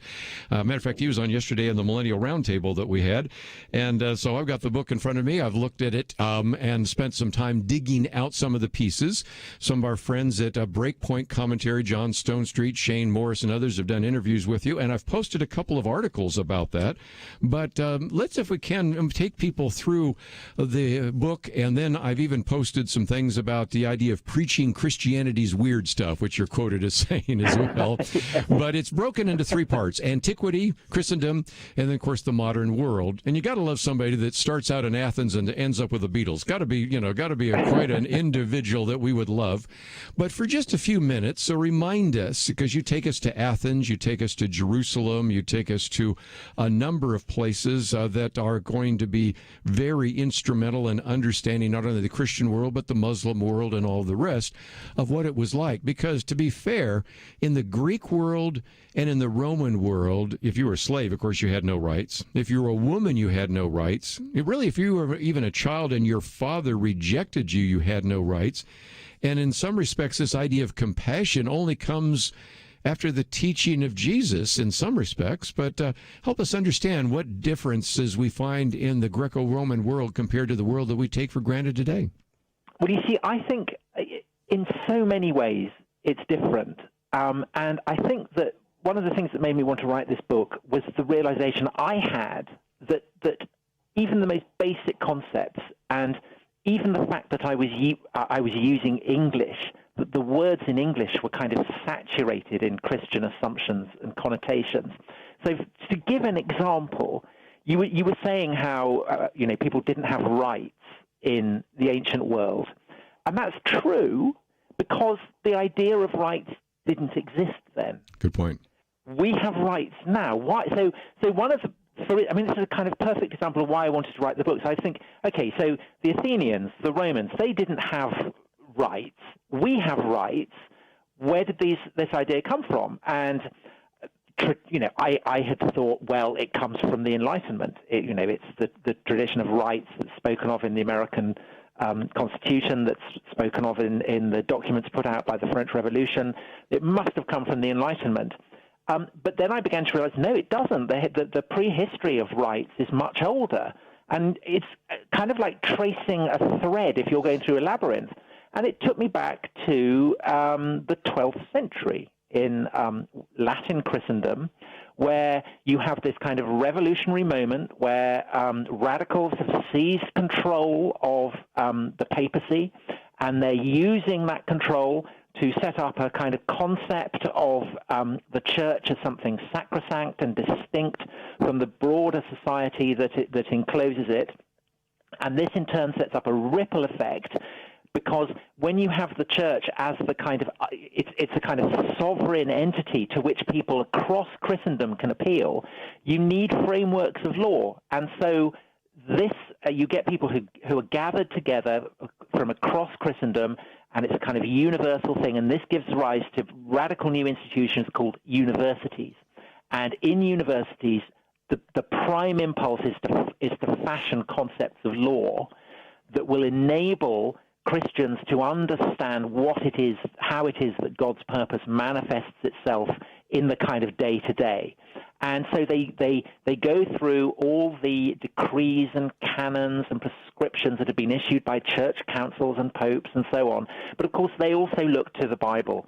And in the Bible, they read over and over again that the rich have a duty of care to the poor, that the rich are called upon by Christ himself to give money to those who lack shelter, who lack food, lack clothing. And they draw an obvious conclusion from this. They say, well, if the rich have an obligation to give to the poor, then presumably the poor have a right to what they're being given by the rich. And it's such a kind of fertile insight. And from that comes the whole idea that human beings are created in the image of God. They have this incredible dignity, and this dignity gives them rights to certain things. And that is a tradition that evolves over the course of the centuries. And of course, you will be much more familiar with it in America than I am in England. And yet that's a perfect example of how something we completely take for granted is not just kind of pre-existing. It's not something that you can take for granted. It's something that's bred of a particular context, and that context is a deeply Christian one. So that's one example that of many that I discuss in the book of just how it is that Christianity has kind of created the weather. I mean, my favorite metaphor is that we are goldfish and that the waters that we swim in are Christian, and we don't even notice it, because if you're a goldfish, you don't notice you're in water. Yeah. Why is the last person to ask about water a fish? Because they're surrounded by it. But absolutely. Let's take a break, and when we come back, I want to get into this a little bit more. But even as we're going to the break, it reminds me when I was in graduate school, in a government class in particular, it was actually a seminar, and they were assigning various essays, and they said, well, you can pick one. What would you like to do? And I said, well, I'd really like to talk about kind of the Christian influence on Western political theory. And there was a silence, and everybody looked at me like I'd come from the planet Mars. And I said, are you not familiar with all the allusions that even John Locke makes in the Second Treatise of Government? And they were like, no, that's all. It's a secular. I said, okay, this will be an interesting essay, and we'll have some fun with it a little bit later. So just a good example of how even the idea of rights did not even exist in the ancient world. But we come back, we might talk a little bit more about what that was like for Spartan warriors, Roman generals, what it was like to be a Roman father, because it helps us understand how different our world is from that world not so long ago. We'll be right back.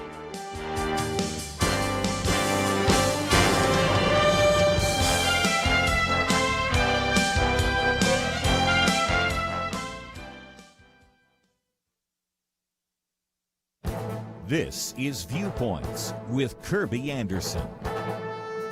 The finance minister for Louis XIV once explained that the art of taxation consists in so plucking the goose as to obtain the largest possible amount of feathers with the smallest possible amount of hissing.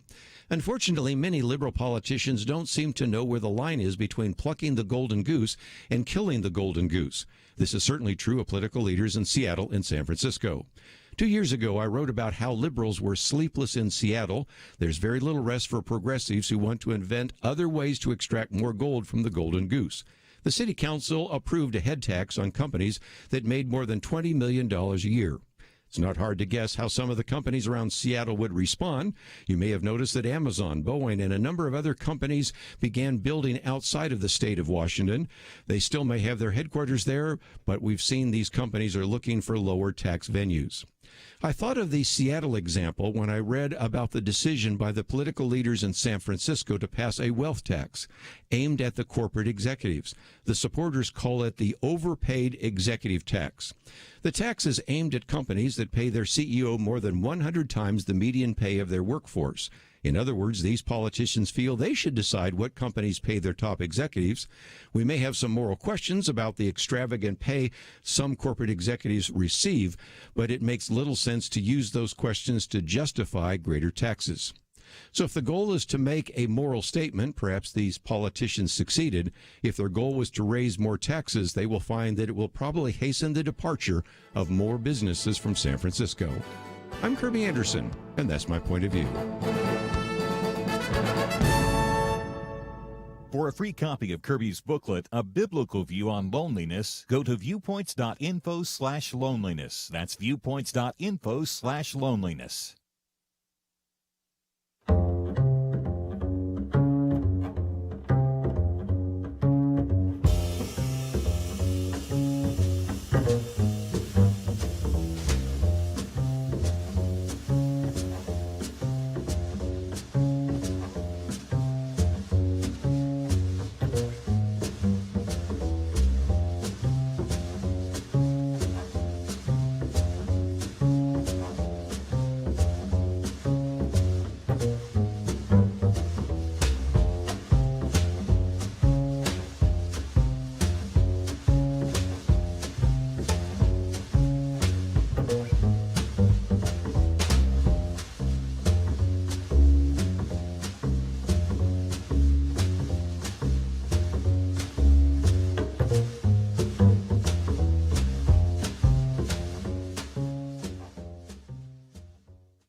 You're listening to Point of View, your listener-supported source for truth. Privileged to have with us today Professor Tom Holland as we talk about his book, Dominion, How the Christian Revolution Remade the World. And you certainly can find the book in your local bookstore, but we have a link there in case you'd like to get it in hardback or Kindle. But more importantly, we're going to also have posted a couple of articles about him and by him that you might want to find on our website, pointofview.net. But, you know, I was talking about Spartan warriors, and I remember you talking about King Leonidas. Even if you don't read about ancient literature, I imagine some people have probably seen the movie 300 or something like that. But it's a reminder that whether you look at the Greek world or the Roman world, there was a ruthlessness that is a little hard to imagine, because today, if we were to see that in our modern world, we would immediately be repulsed by it, one would hope. But that was pretty standard fare back in the ancient world, wasn't it? Yeah, well, I think there was a kind of innocent quality to the callousness, as it would seem to us, shown by many of the Greeks or the Romans. And I guess the paradigmatic example of that is the cross. Mm-hmm. Because to the Romans, the cross was an emblem of their power, and it was the power of officials in the provinces to torture to death anyone who opposed Roman power. But more specifically, it was an emblem of the power of the master to torture to death a slave. And the cross was seen as ideally suited to executing a slave, not just because the death was protracted, not just because it was agonizing, but because it was public. And Roman society was a society in which public humiliation was kind of even worse than death. So you, as a slave, you would be nailed to the cross, and you would serve as a kind of billboard advertising the power of the master to do this to you. So it's hard to overemphasize how shocking the idea that the Son of God is not Augustus Caesar, but somebody who suffered this most humiliating and agonizing of deaths. And we know that Paul feels this very, very intensely. You know, Paul is the earliest source we have, the earliest Christian source we have. And he says of it that it's, you know, it's a stumbling block to the Jews. It's likely to seem ridiculous to the Gentiles. And he is almost kind of flinching from the embarrassment of it. And yet at the same time, he's kind of saying, but this is the key to everything. And I think that over the course of the centuries that have followed, in a sense, you see a slow and gradual acceptance on the part of Christians that the shock of it slightly starts to fade. But I mean, it takes a very long time. So it's really only not until about 400 AD that you start to get visual representations of Christ on the cross. And even then, he's kind of portrayed as an athlete. He's very buff and toned and wearing a loincloth, looking like he's running in the Olympics or something. It's really only by the year 1000 that you get him being portrayed dead on the cross. And then over the course of the Middle Ages, the emphasis is more and more on his suffering. But I think that since then, we've kind of become desensitized to it. And that may be true even of very devout Christians, that the cross serves as an emblem of Christianity rather than of death and agony and torture. But to go back and try and see what the cross meant in the world into which Jesus was born and, of course, dies, I think really brings home the full scale of the kind of moral transformation that Christianity affects, and of which the cross is the kind of, you know, is deservedly the symbol. And again, one of the things I appreciate about that kind of the preface and the first couple of chapters is when you did talk about the cross, I had that same reaction. I mean, today we wear a cross around our necks. Even as you were describing it, I think, you know, there's a cross on the top of every church. You can see why it took a long time for anybody to even think about having a picture of a cross, because it is so brutal. And you are a good writer, because it just reminded me of that once again as I was reading that. But since you mentioned Paul, let me go into your chapter on Galatia and Corinth. Of course, that's all part of that as well. Here in the midst of this, you have a Roman citizen, obviously a Jew among Jews, who is now taking this Christian message into the world. And the world he's taking them into is one where they're to show compassion to one another. You should be able to reach out to the widows, the poor, the orphans. If somebody was sick, you would put them out in the street in Rome. If some child was born defective, they would be out there. And very quickly thereafter, these Christian followers of this Jesus sect would go out into the streets and collect those children. They would nurse those individuals even during a plague for fear of their own lives, because they weren't afraid to die. And so this changed everything. And I think the pagans looking around saying, I wouldn't do that, but they really believe this. And then later when they're being tortured and martyred, I know I wouldn't die for this pagan god. And in some respects, that explains, I think, in part, don't you think, the explosion of Christianity in the Roman Empire? Yeah, I mean, of course, Paul is a Jew, and so he is drawing on the incredible moral and spiritual reservoir of Jewish scripture. So the assumptions that he brings are very much those that are bred of his Jewish upbringing. But of course, there is a difference, which is that the Jews have a covenant, you know, given to them from God on Mount Sinai, and that is specifically for the Jews. What Paul comes to think, he clearly has some experience where he sees the risen Christ, and whether it actually happened on the road to Damascus as described in Acts, I'm not sure, because Acts is quite a bit later, but it's there in his letters. And it's clear, I think, that after this experience, he goes away and he puzzles over it, and he reads through Scripture to try and make sense of it. And I think he arrives at this conclusion that actually it is the fact that Christ was crucified that explains what's going on, because in a sense, it's God has humbled himself. And the corollary of that is that perhaps, it's the very fact that Jesus suffered this appalling death, which suggests that actually God is kind of favoring the weak and the suffering and the poor. And that is, again, a kind of very radical subversion of what was taken for granted in the Roman world. And it's such a radical subversion that I think we, even into the present, we can continue to kind of struggle with it. But it's there, running throughout Christian civilization. It's kind of like building San Francisco on the San Andreas Fault. You know that every so often there is going to be a kind of grinding of the plates and things are going to come tumbling down. And I think this kind of radical heart of Christianity, this sense that all human beings are created equal, they all have value in the eyes of God. And there is a sense in which the rich man is less likely to get to heaven than Lazarus, who had been lying at his gate covered in sores. That is a kind of radical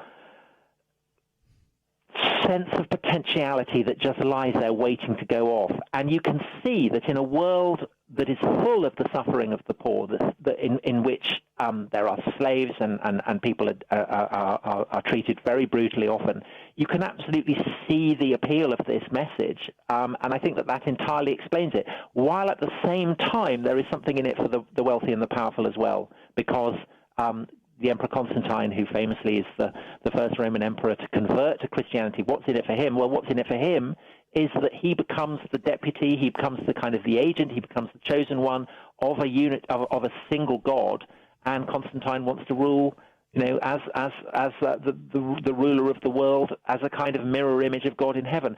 So I think that it's that explains the success of Christianity in the Roman world. There is kind of something for everyone.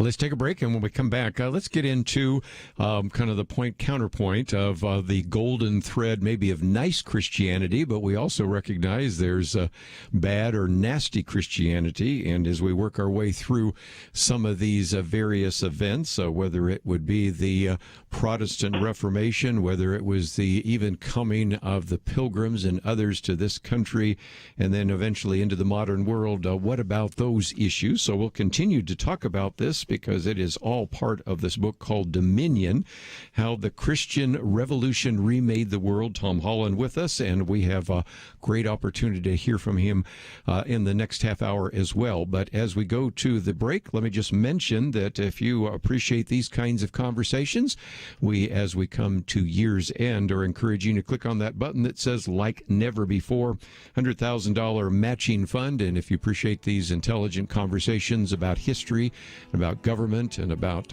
society, and most importantly about Christian values, we appreciate your financial support. And you can click on that button and find out more. But we're going to take a break and continue our conversation right after this. I am tired. 2020 has been a hard year for most of us, and though I'm guessing that we're all ready to leave it behind, the reality is that 2021 will arrive with its own set of uncertainties. About the only thing that we know for sure is that seeing every issue, every challenge through biblically trained eyes will be sorely needed. That's what you provide to people all across this nation and right here at home as you support Point of View Radio. People are tuning in. They're listening for longer times than before. It reveals that we're all desperate for fresh, rational, reliable, honest, hope-filled perspectives, and that's what you find on Point of View. Without you, that doesn't happen. But with you, hope will flow and hope will grow. Do your part for hope today at pointofview.net/donate or call 800-347-5151. Keep fighting with us. Give today. Pointofview.net/donate and 800-347-5151. Point of View will continue after this.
listening to Point of View. The opinions expressed on Point of View do not necessarily reflect the views of the management or staff of this station. And now, here again is Kerby Anderson. Continue our conversation today with Tom Holland, who is again award-winning historian of the ancient world and author of the book Dominion, How the Christian Revolution Remade the World. Tom, for just a minute, let's, if we can, talk about the fact that certainly there is a, maybe even you could call it a thread, a golden thread of nice Christianity that we can trace all the way back to Jesus. Very important, and certainly is what has given us the idea of rights and freedom and liberty and even the growth of science, something I've written about as well. But at the same time, as we work our way through this middle section of your book, we recognize that some people that claim to be Christians are putting people to death because they disagreed with papal encyclicals, or burning people at the stake because they wanted to translate the Bible into the common language, wanting to remove and kill Martin Luther if he had not been able to escape because of what later became the Protestant Reformation. And so we really have, in a sense, of almost two strands. And one of the things I appreciate about this is that you look squarely into the face of some of these incredible inconsistencies and write about them as well. And that's helpful, because I don't want to do historical revisionism that removes Christianity from the world. But I do worry about some universities where I've spoken in, where the only time Christianity is mentioned is when we talk about the Inquisition or the Salem witch trials. And I think you have to recognize that both are true, right? Well, what I would say, I guess two things. The first is, you talk about nice Christianity and bad Christianity. I think that even those who criticize Christianity do it for Christian reasons. So you're absolutely right that people who criticize Christianity will always cite the Inquisition. They will invariably cite the Crusades. Now, by what standards are they saying that it is wrong to torture an innocent person to death? I would argue that's a very Christian one, because the image of someone being tortured to death lies at the heart of Christianity. What is the justification for criticizing wars of conquest like the Crusades? Again, it's a Christian one. Put up your sword, turn the other cheek.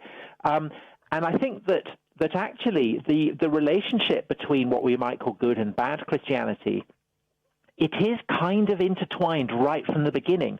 So in a sense, what you're talking about in the context of the Middle Ages, the persecution of people who are cast as heretics, perhaps, or Jews or Muslims, it's about people who don't fit into literally the Catholic core. So Catholic is a Greek word meaning universal. So it's people who are rejecting this universal summons to enter the brotherhood and the sisterhood of Christ.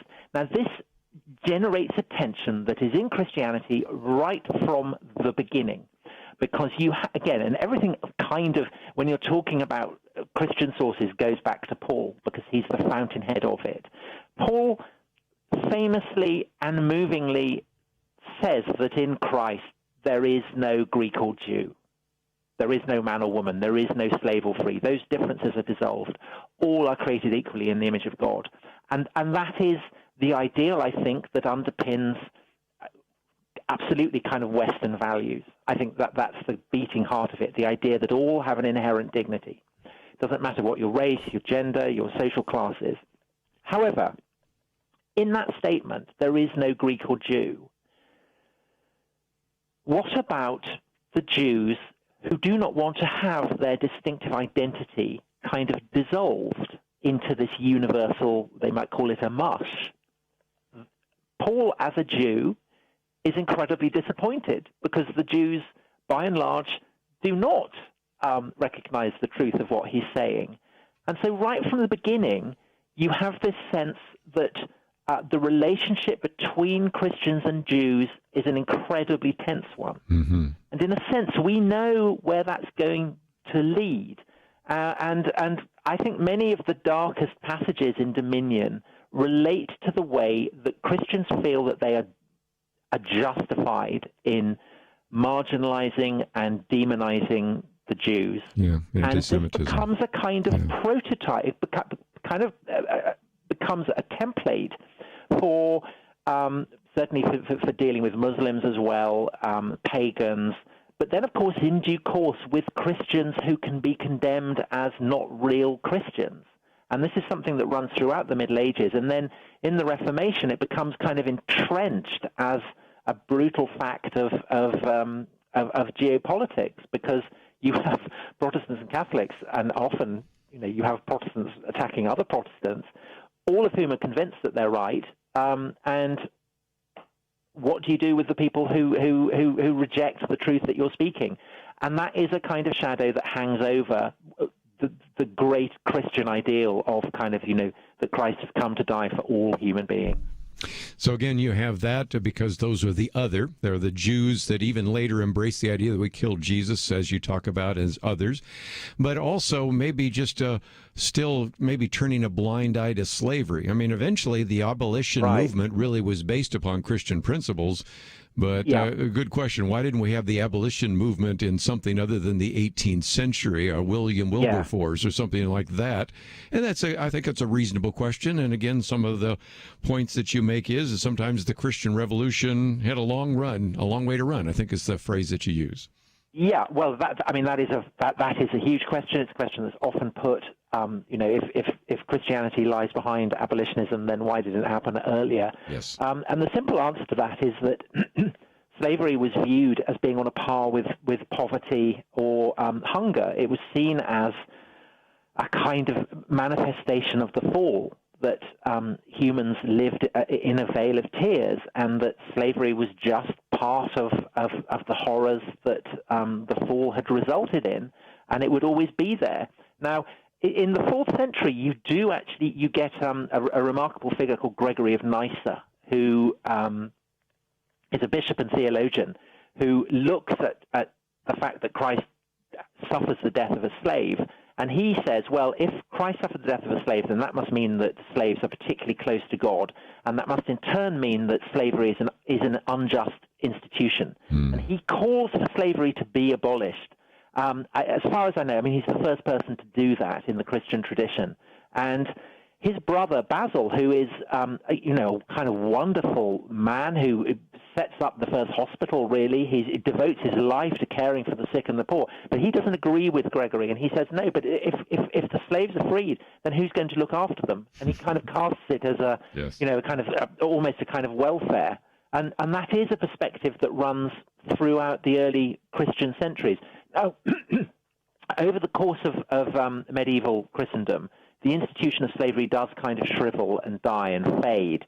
But the great crisis comes when Europeans expand to the New World, and particularly the Caribbean and the southern part of North America, where they can grow sugar and they can grow cotton.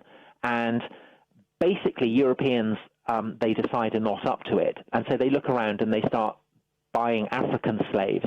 And the effect of this is to racialize slavery, to say that black people are fitted for slavery, because essentially that's the argument that these slave owners have to make.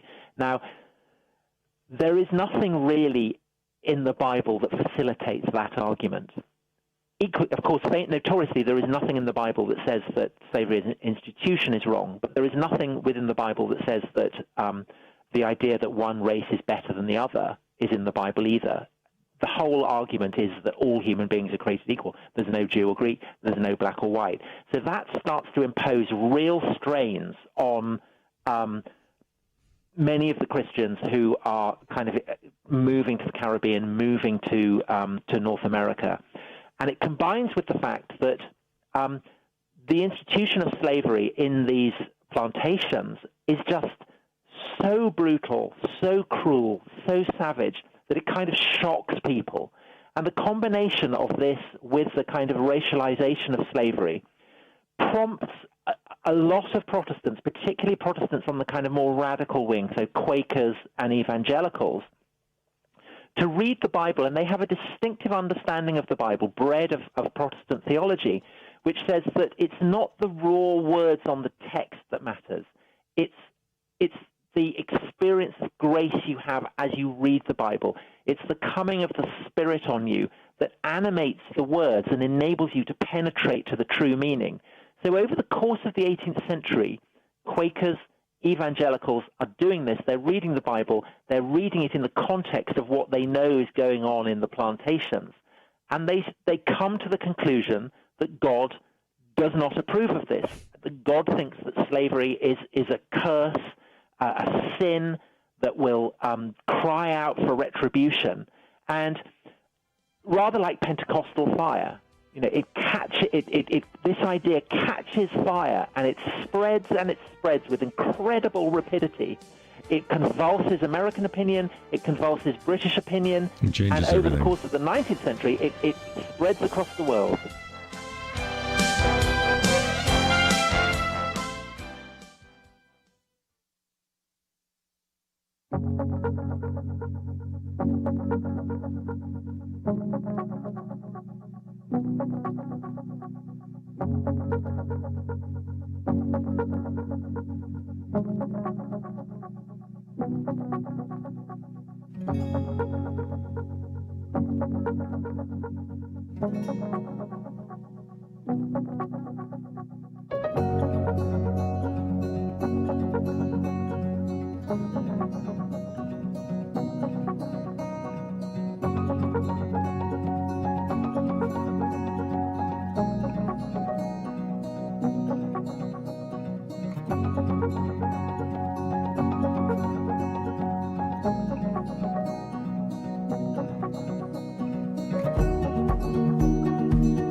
Now, back to Point of View, your listener-supported source for truth. Back once again with Tom Holland, and we're just privileged to have him with us today.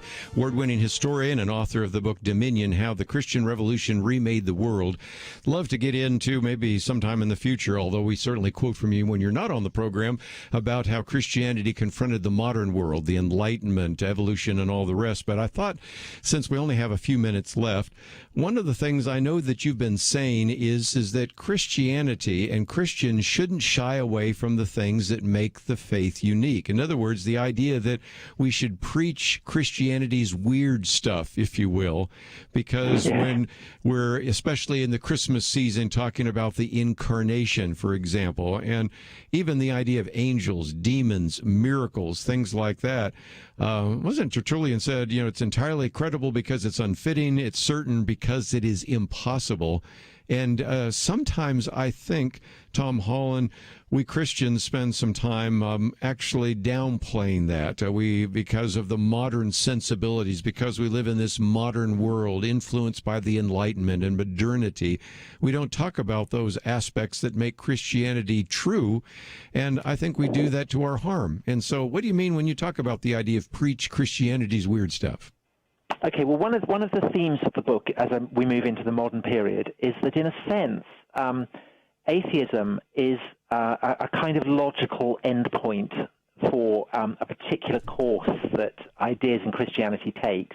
Because if you go right the way back to the biblical prophets, the Hebrew prophets, and you think, what's their great rallying cry? It's that the idols worshipped by the Babylonians and the Egyptians are just stock and stone, and that the true God is not to be found in these kind of idols and images.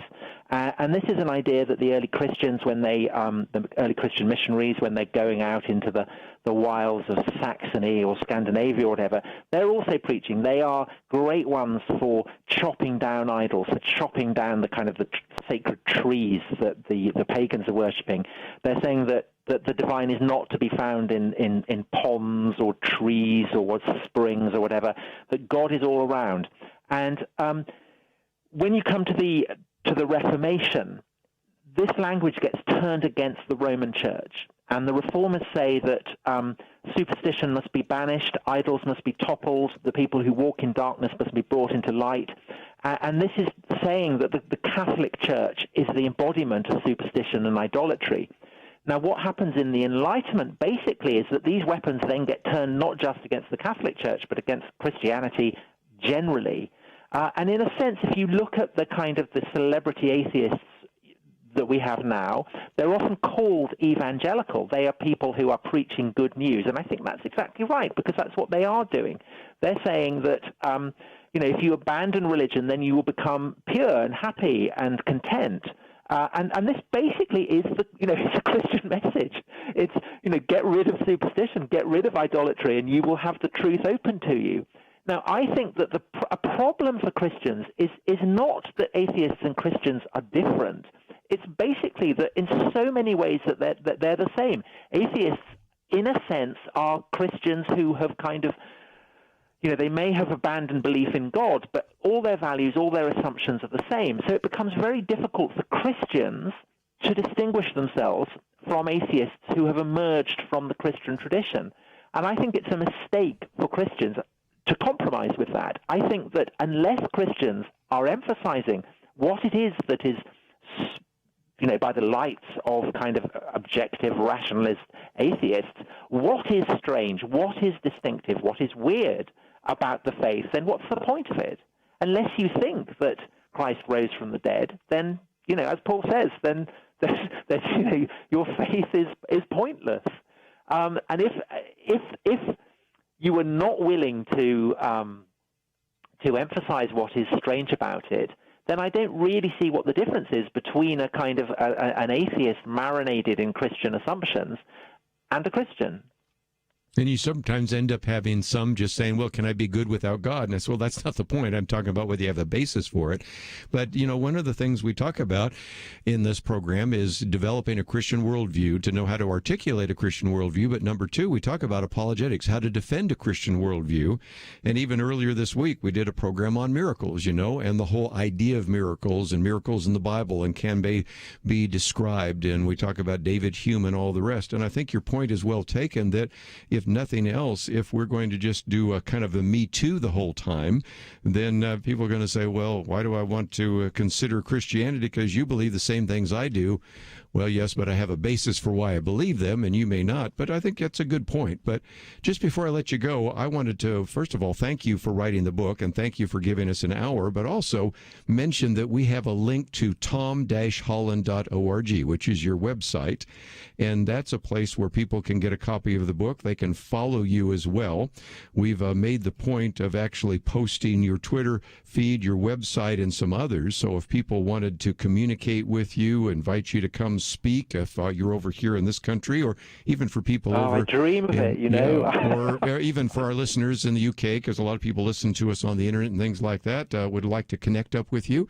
I just wanted to make that available to you. So that's really kind. Talk about other resources, because I've been following your tweets, and also if people wanted to get your other books, you also have a video for people to watch. So what will people find when they land on your website? To be honest, on the website, all they'll really find is opportunities to buy my books, which I I feel very embarrassed about. But I guess if they follow me on Twitter, they'll find all kinds of stuff, and not just about the history of Christianity, or indeed a history. I'm interested in all kinds of things, so I hope there might be something there that people might find interesting. Well, again, books. I should warn you, American. Go ahead. I know that this isn't an American thing, but there's quite a lot of cricket, so please just blank that out. Well, it just is great to have you on the program. We've enjoyed the book, and of course we'll talk about you when you're not on the air, but I wanted to give you a chance to express some of those issues, and it takes a while to work our way through a book, so maybe sometime, if you would be so kind, we might invite you in for a second version of that, or focus on some other chapters. But I've posted today a couple of articles. One was a kind of a nice review that I saw a while back of the book, another one from Breakpoint about Preach Christianity's Weird Stuff. So even if you haven't purchased a book by Tom Holland, you have some information that might get you involved. And, of course, we have a link to his website. So it's just been great to have you on the program, and thank you for joining us. Thanks very much for having me, and happy Christmas to everyone. Merry Christmas to you as well. Let's take a break. When we come back tomorrow, we have our weekend edition, and that will be Dr. Merrill Matthews and Penna Dexter, and we have a lot to cover. We've only covered some of the aspects of the issue of the election and next year and where we're going there. I have some information about the pandemic, and Dr. Matthews will have much more about that. We'll have some on the vaccine. So there's just a lot that we're going to possibly cover tomorrow. So, and we'll also open up the phones to give you a chance to join the conversation, make some comments. But just before we wind down for today, let me just mention that we have this banner. It says "like never before," and it is our conviction that we're going to need truth like never before. We used to assume that when we turned on our television set, when we turned on a radio program, when we went to an internet site, people will be speaking the truth. That's not necessarily the case. And we really want to try to bring you truth. That's why we call it the Truth Team, and we hope that you'll join with us in that regard. But there's also a special opportunity for you to help us before year end, and that will now be multiplied by the fact that we have a match already on the table of $100,000. So this is a great opportunity. If you wanted to make a generous gift, your generous gift will be doubled, and you can simply go to the website, which is pointofview.net. Let me also encourage you, we do have a line that you can call after we get off the air. It's kind of our pledge line. It's 800-347-5151. We would love to hear from you. I want to thank Andrew and Steve for their help behind the scenes. I'm looking forward to our Friday weekend edition, and that happens tomorrow right here on Point of View.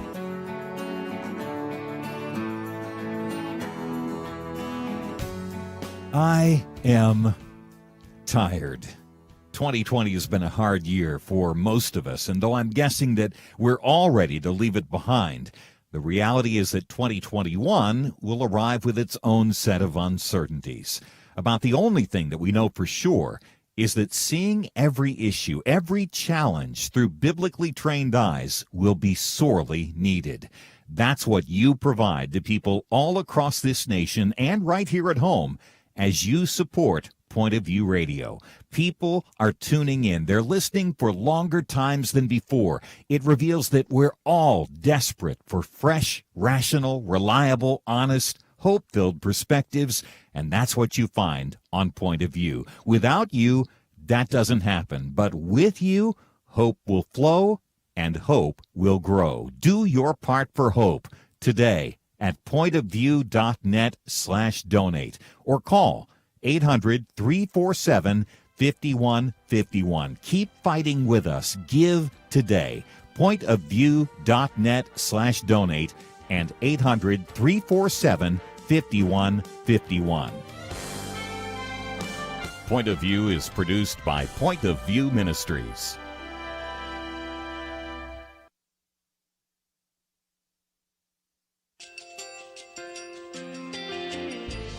I just want to thank you so much for all the wonderful programming you have.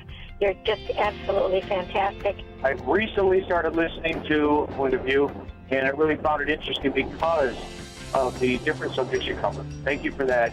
I really appreciate everything that you do in keeping us informed. Thank you, Kerby, for everything that you have been doing.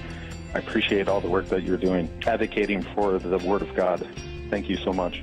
Point of View, I think, is absolutely necessary because it's a Christian perspective, a biblical worldview perspective, and receive very current, up-to-date information about what is really going on, week to week in our culture, which is changing so rapidly, and yet it's morally sliding backwards. Yeah, I just, first of all, I thank you guys. Y'all's program is wonderful, and enjoy it every day. I learn so much every time I listen to it. Point of View Radio Talk Show.